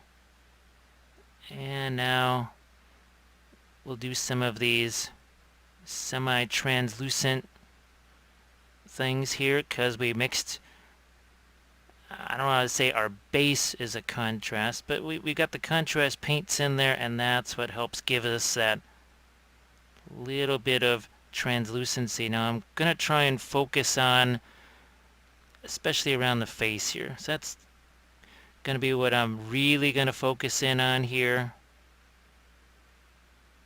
because this area certainly is where we want the interest to be. And I can only go so light with this. And if I do other parts first to make those really light, and then I go to the face, and I say, well, gee, I can't go any lighter than that. I've sort of given myself no leeway in the face to add any extra interest. Now remember, we were talking about doing maybe some glowing eyes. What the heck, I am going to take just some white and some of the yellow here. See if we can't just pop in a few brighter things. Just see what happens. Yeah, I like that. Now I could take some of the green fluorescent paint and put that in there too, as you've seen me do before on other occasions. Now let's work some other lights around it. And all of a sudden this should start to stand out a little bit more. Some of these, well, they're carved gemstones. Obviously here everything is a gemstone. The whole thing is kind of a walking gemstone.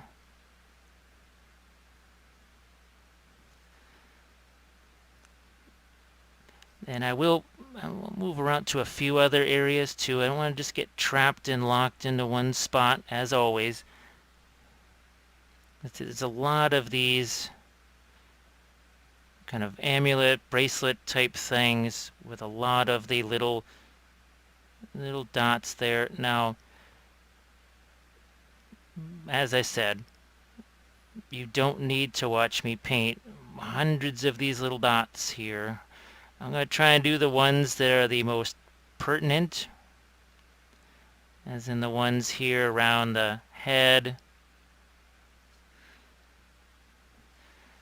And we'll continue to get some more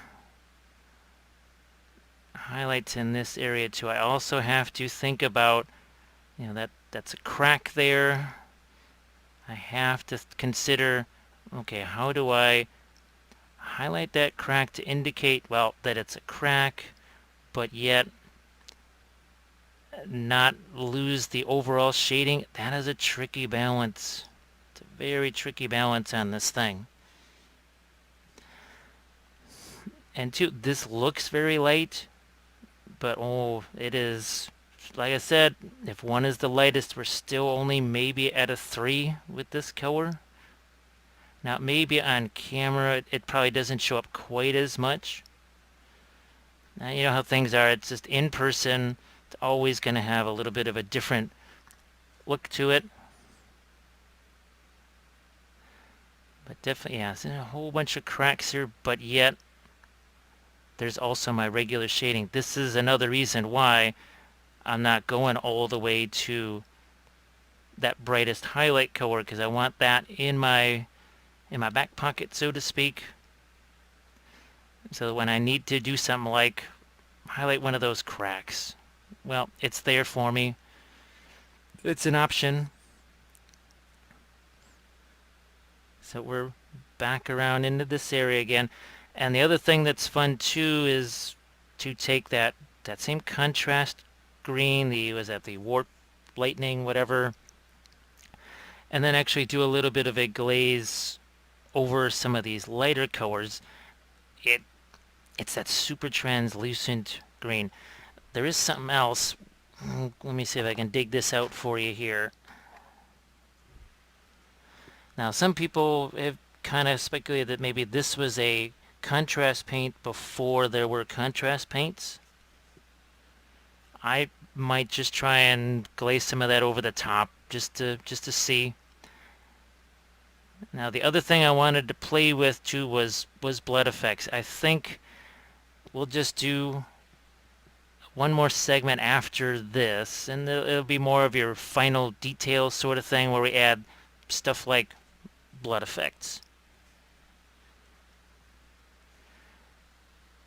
So I'm just trying to have this steady in my hand, and I'm trying to, whatever this little bit of decoration is here, I'm trying to make this stand out a little bit more. So I'm going to go to one of my smaller brushes here, and I'm going to see if I can't, just with some yellow, touch of the white, and we just made this a little bit lighter now. Where are we at on screen? Looks like it. See, this is still not white, and you can see how much brighter that is. Still only really at a 3 or so. But as we start to add these kind of lines, I think the overall structure is going to show through. This is the thing though, you just have to have that patience, and it's tough. It's not easy to, you want to get to all the juicy stuff right away. I suppose the other thing I could do to this too is hit it with that art coat and make it glossy. Because, you know what, I think I'm gonna do that. That's the other thing that I might do in the, what would you call it, the final details. And let's try to make sure this is up here where you can see it. And I'm just going after these crazy little dots here.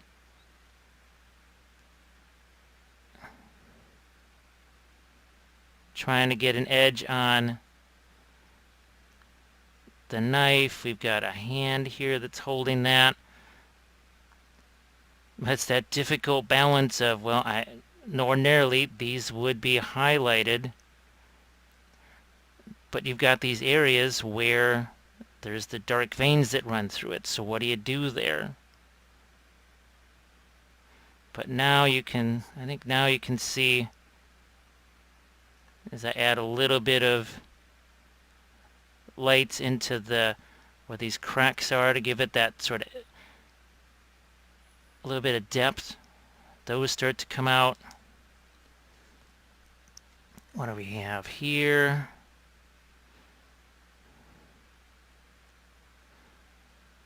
I'm just now doing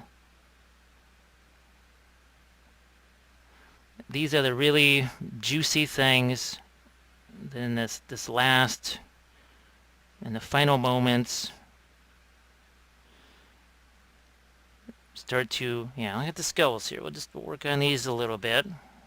Then we'll go back around to the face again.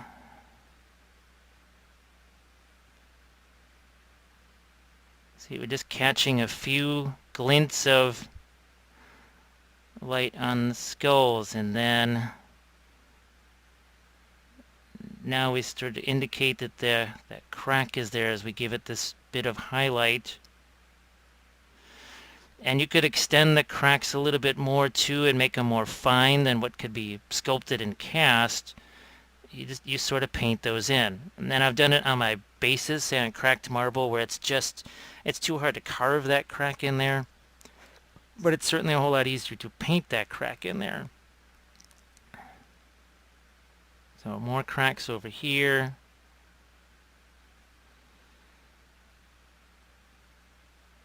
All the while just upping some of the lights. Now there's another big huge crack here. It sort of runs right through the face. Can you see that? It just goes right through that whole face there.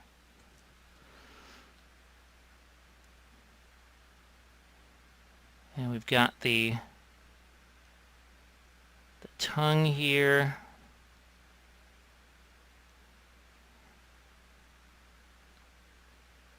And if you don't hear me talking, that's me actually just holding my breath a little bit. And the idea behind that is you sort of slow down your heartbeat a bit, and you're able to just steady your hand. Let's see, I'm just trying to get the sword out of the way. That's one of the things when you've got arms with weapons kind of poking out like this. The camera wants to see those and not the thing you want to show underneath that.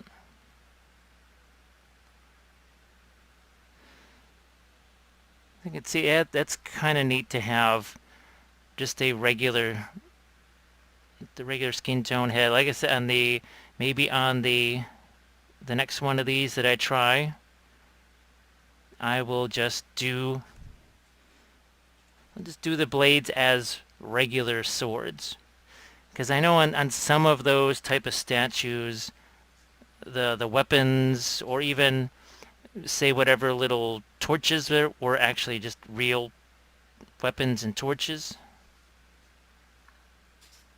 So this way you have a couple of different options. This is more just an introduction. And remember, at Adepticon, in the Geek Nation class, the main focus is going to be on the basing side of things. This is obviously the miniature. You always get a miniature with the class, and I always, like last year, I record a video for the class. There. See, this is now... Actually, this is not even as bright as what I had, but it's got a lot of saturation to it, because it's basically a lot of contrast paint green in there.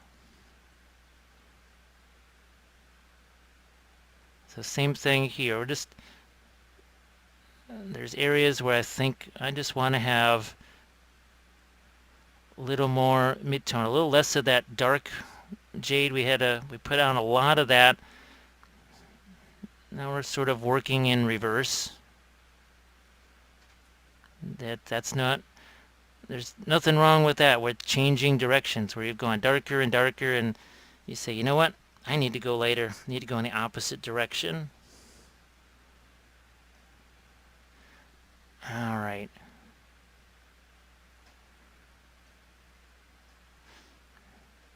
And as I just add all these little details in, hopefully, in the end, you end up with something that makes a little bit more sense. Now let's do that here too. So this is basically the yellow and that green together.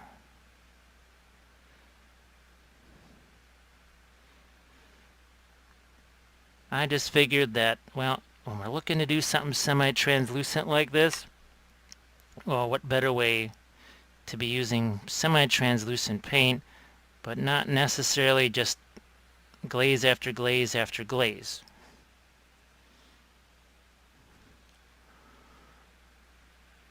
We're going to try and get a little bit of lighter color in here. We have a lot of dark, lots of dark, not so much with the light, and that's what we're starting to add in here.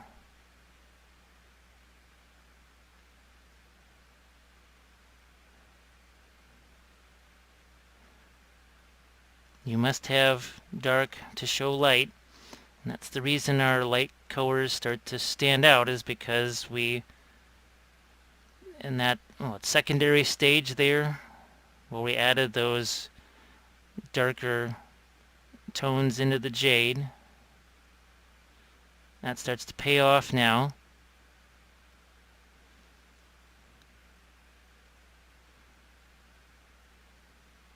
Yeah, let's get a little indication of shape here too.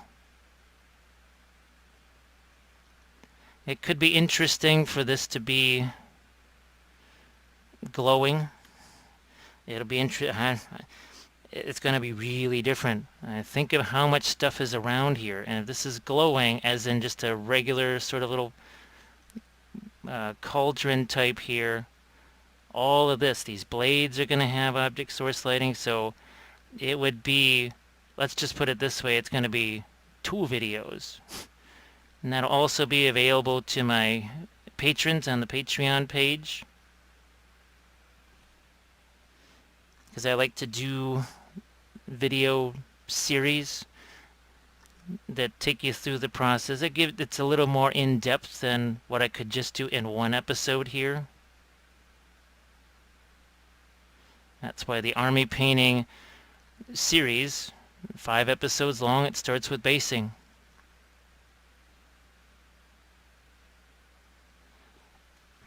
Yeah, now this is just an example, so this is the last army painting series right here. And this was done in the same way. So contrast paints mixed with regular paints to do these old style metal demons. We used the same Green Stuff World texture roller here.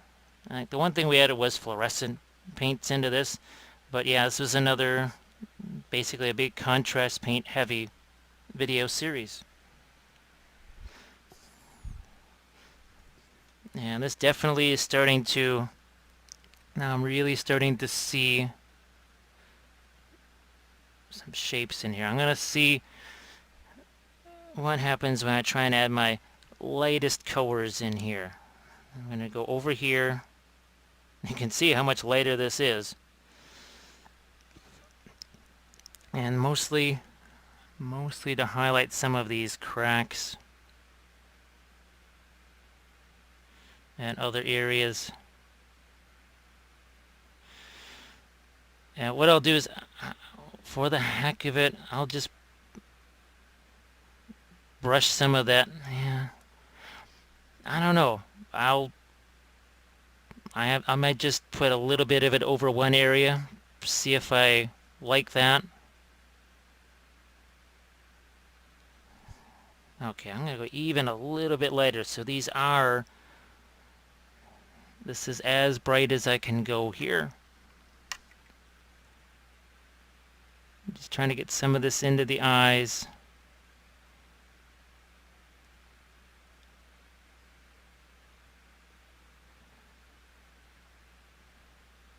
And the end of the tongue here.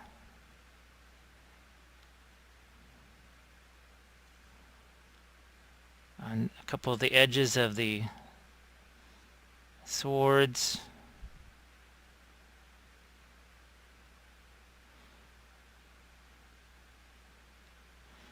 Yeah, I think, you know what the heck, I might just do that. And it's a simple process. I mean, you just brush the stuff on. I don't think you really need to see me doing that.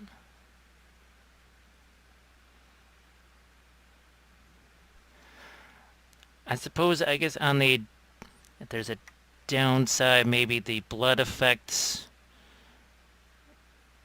you won't have that textural difference because obviously the blood has a little bit of glossiness to it.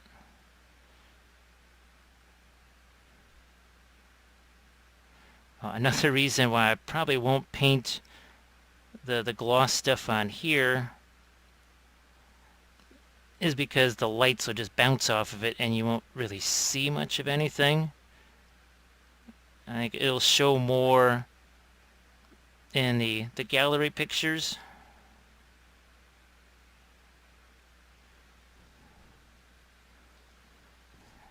Now we've done lots of stuff with the lighter colors. I'm gonna do something that's a little bit darker here.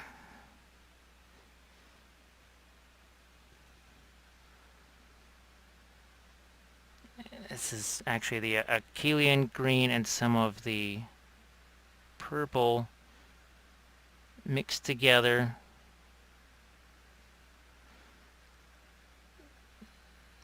I just wanted to get a little bit of dark color back into a few areas.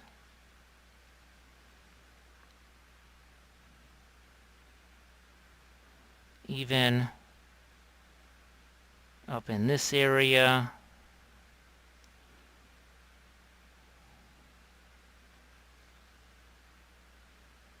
Maybe here too. There's not a lot. There we go. There's not a lot of shape on that little skull and in this area just in general, so I'm going to put some here.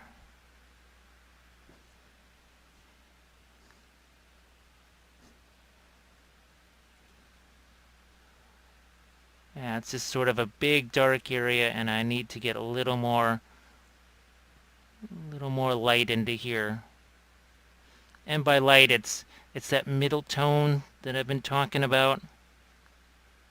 That in between highlight and shadow.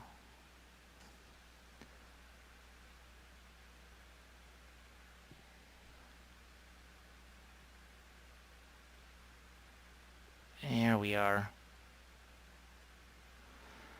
Could be interesting to actually have some blood on one of the sword blades here. So maybe we'll try that.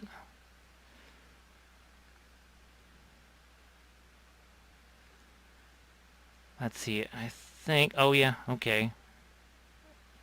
I need to get some highlights on that crack over there.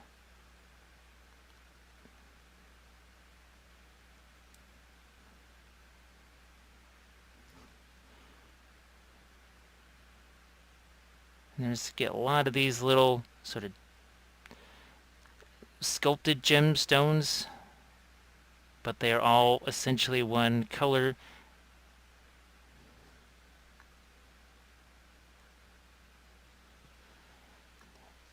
So you can see there's sort of now there's a little bit of a spotlight effect almost there.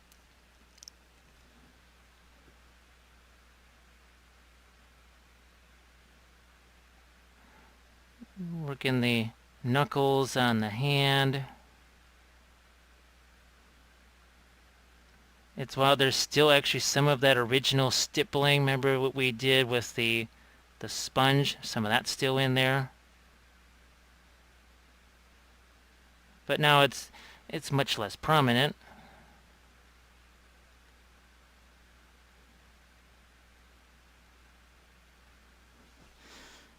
Okay, I'm going to try and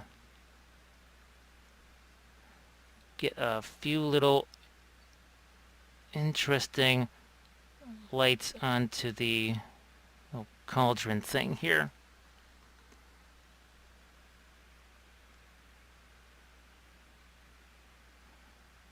Not a lot. And by making that a little more yellow, stands out a bit, which is what we're looking to do.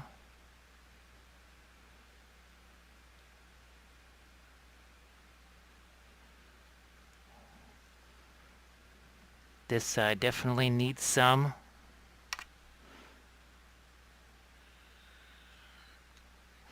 Because anytime when you're working on stuff like a gemstone, in a way it's like you're painting transparent non-metallics. Because you need some of those dramatic light and dark situations, but you also then need to have not reflected light, but that sort of transparent light, which, I mean, in some ways it's a little bit like reflected light, but it can be even trickier than just doing the metallics, or the non-metallics, I should say.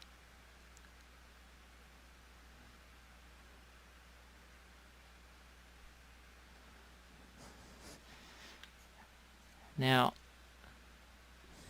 I want to add in, there's a few areas here on the face that I want to do. I'm hoping to do a few little, speaking of that mid-tone slash reflected stuff, so the chin here and the tongue, it's just a lot of, there's a lot of darker colors there. I don't want to add a highlight, but what I do want to add is a little bit of a middle tone here. Now that chin, there's more definition there.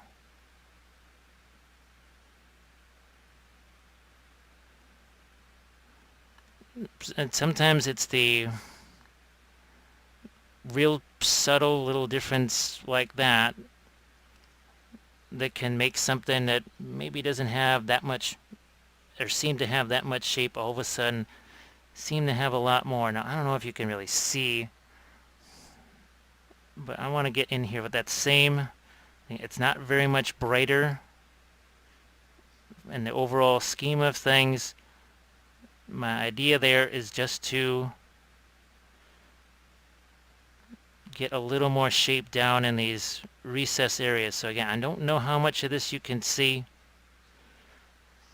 It's pretty much blocked. I can't see it on the screen, so I'm not gonna bother wasting your time on camera with stuff that you can't actually see.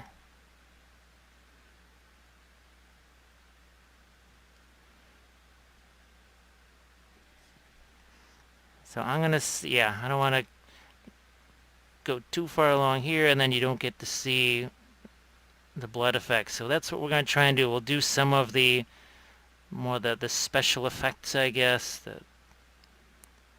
The blood, maybe even try a little bit of the art code over the top and see what that does.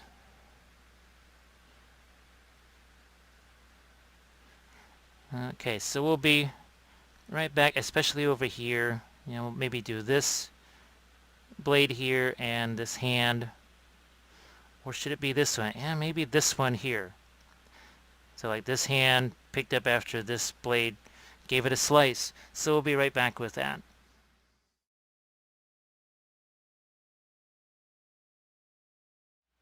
We're going to try out some blood effects here. We've got the Badger Airbrush Ghost Tint, Fresh Blood, and we got Green Stuff World True Blood. I like to use these in combination with each other. What I'm going to do here is just take a separate little palette, make this more white so that you can see, get a better idea of what we're looking at here. I'll just plop that right there. I'm going to put out this is the Green Stuff True Blood. And see, that's lighter. All of these are transparent. They're all glossy, but you can see there's a wee bit of a difference there between the two of them. We're going to be mixing them together too, but we don't want that necessarily mixing together right now. I've even made my own ghost or my own blood effects out of the contrast paints. We did that in an episode, one of the live sessions. So this will be the focus for our blood here. What we're going to do is start out with the lighter blood. I'll make sure you can see this. And I'm going to get some of this onto the hand too.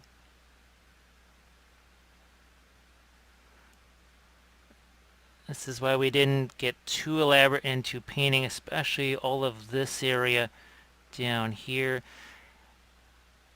Now we need to think about where is that going to, is that going to end up here? Now we've got some grooves and channels here, so we want to do that. Just thinking about how this would flow down.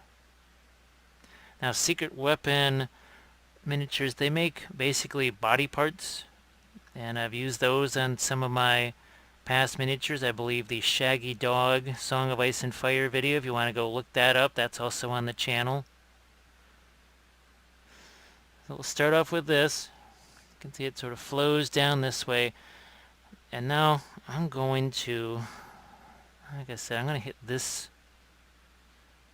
weapon with it, and see how that is translucent. You can see the green of the jade through it. We'll do this on the other side. It's another reason why I wanted to have that lighter color there, because if I do something like this, we're just going to streak that across and drag it down.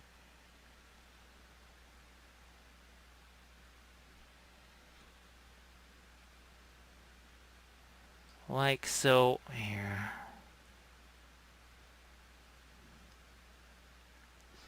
A little bit along here. I might just put up more of the ghost tint fresh blood too. Also trying to let some things dry a little bit before the next layer, but you can see there's a little bit of what do you want to say, a dimension to it. It's not just painted on. There's actually a bit of a raised texture, I guess. So here, let's get a little bit of this over here. And you'll see as we move along with this why we're starting with the lighter and then moving towards the darker tones. Here, let's have a little more of this over here too.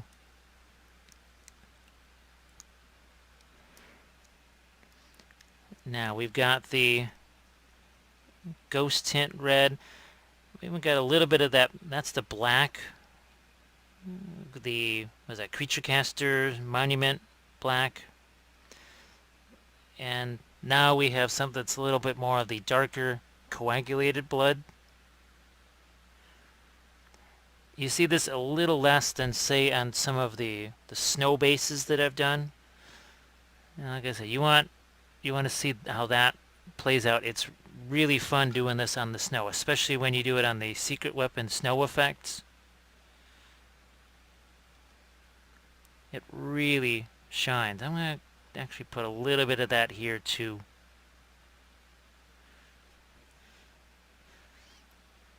And then I'm going to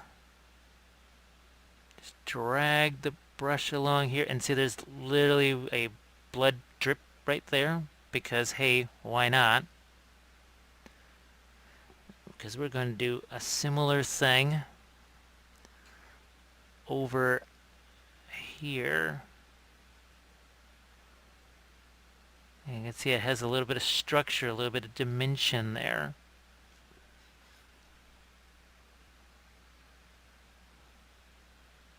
We'll do some more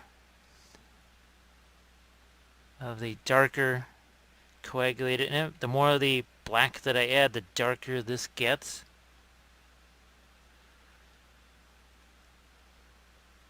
And sometimes you can exaggerate the amount that it's like it's a head. Usually a lot of blood in the head, so why not?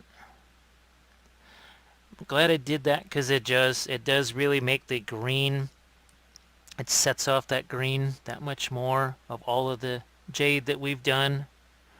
Now let's have a few, let's see if we can't make a few dots out of this. You could do the whole spatter thing. You could take a toothbrush. I just like to take those green handle brushes, snip off the end, and make a spatter brush out of it. But I don't. I'm more interested in the pooling here than say spatter and cast off. Okay. Now we're just gonna let that dry and set. If you lose some of that, well, what would you call it? If you lose some of the glossiness, you can always go back in with something like an art coat and paint the glossiness back in there. But I want to go back into our fighter over here. We haven't played with this in a few segments yet. And there's a few areas, maybe even on the base, where I try and clean up a few lines here. Instead, I don't want it just to be all flat colors here.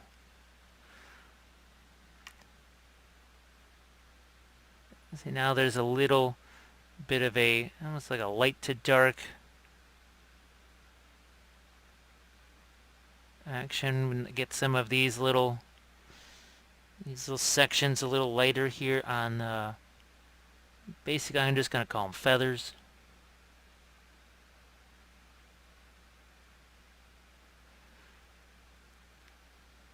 I don't want to go, it's so easy to get too light too fast, and then you're taking precious interest away from the miniature itself.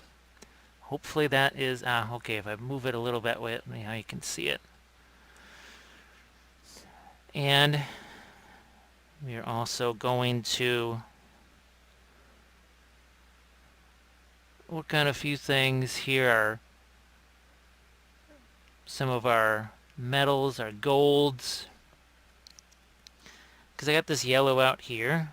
I can mix it with a touch of that red, get in more of an orange look to it there. Just a few, yeah. This is going to get some glazes also, but before I hit him with that, I just wanted to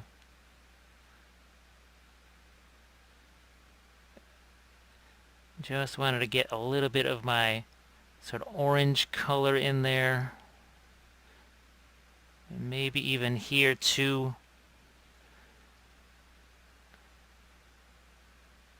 Maybe even golden shoes.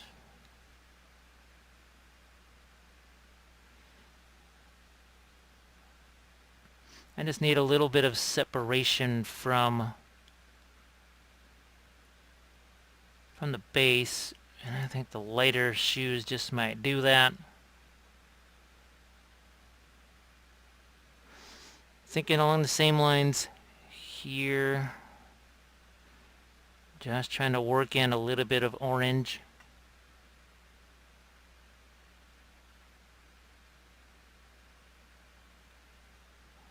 Whatever that fringe is there.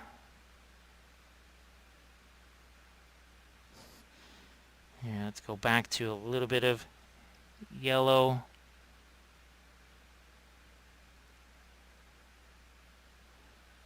I think you can still see the little bit of jade. Those little tiny gemstones of jade there. Maybe the somebody tried to borrow some jade, and someone else is not too happy about that. Let's see if we can't. If that's too much, we take that down.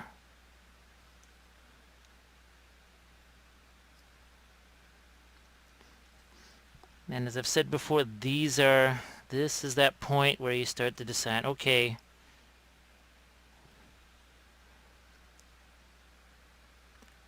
how much is enough? How much is too much?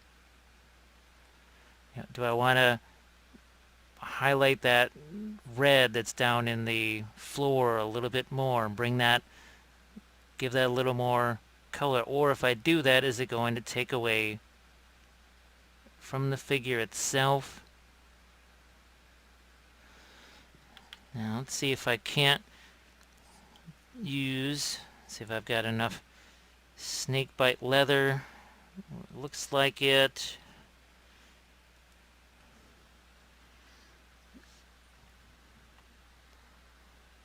And my idea is to get a little bit of,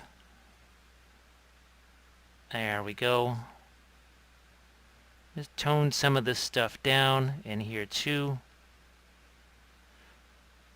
Especially here. So now those highlights that I added, well, there's a little more drama. Yeah, the shoes, they were just looking a little bit dead. Even this little bit here. I'm just keeping it simple at this stage. See, I'm going to maybe add a little bit of weathering to the floor now that it's lighter. It doesn't take very much.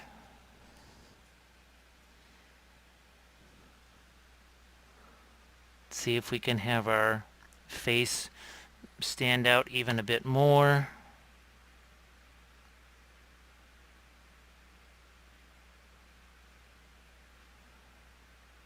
Like so.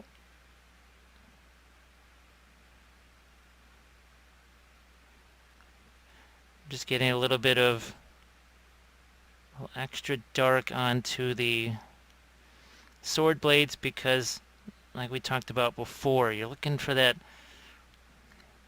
for the non-metallic metal effect, you gotta give it some of that juicy contrast. So instead of going lighter on the reds, we're gonna go the opposite actually. I'm actually just gonna glaze some stuff darker here. Yep. That was a good plan. Speaking of darker, doing that here. These are just little glazes with that creature caster, slow fuse, monument, whatever, black. And I just made myself a little bit of a pink again here.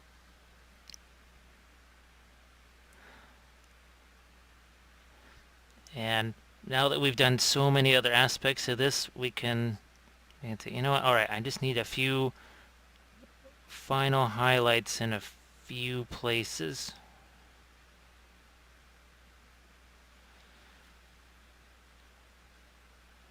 Now here where we've got so much of that turquoise, I'm going to tone that down with a little bit of purple here, and it's more of a toned down type.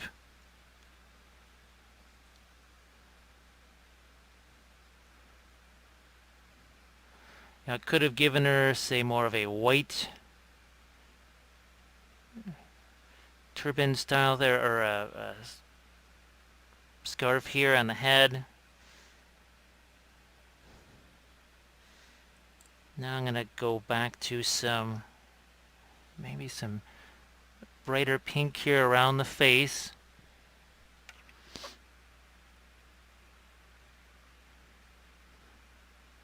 Yeah, I think for the time being I've decided against doing the art coat shiny stuff there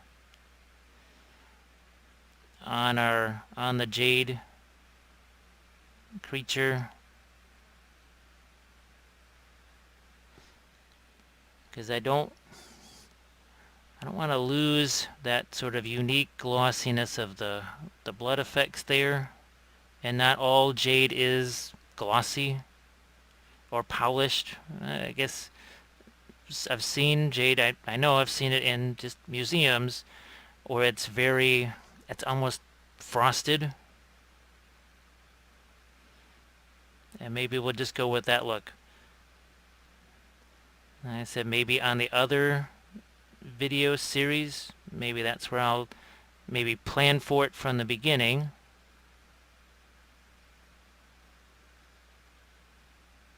I guess one other place you could use the art code to make something appear glossy is actually on the little gemstones on her.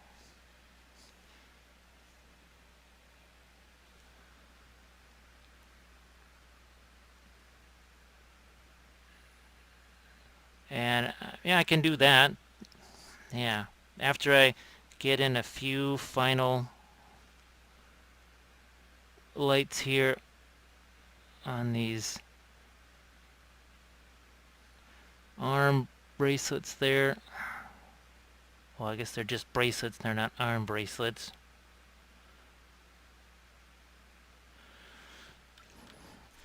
I do want to get in a little bit of light on the undersides of these things.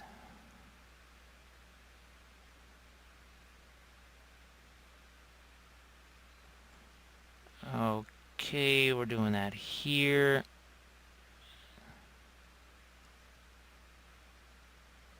And there.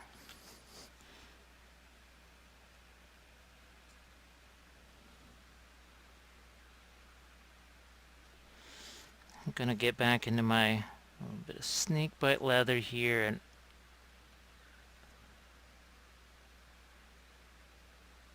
that's better. Now, do I have some easily available? I do.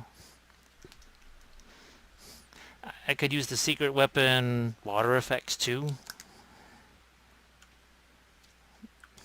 But let's just throw this on here. It really doesn't take very much.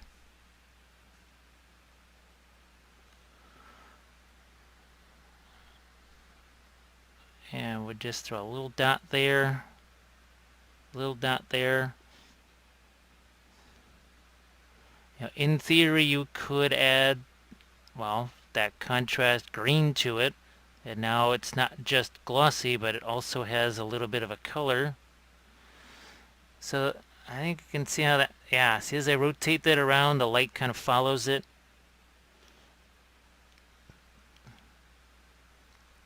Alright, so what I'll do is I'll do some of the follow-up thing. Again, areas you just can't see.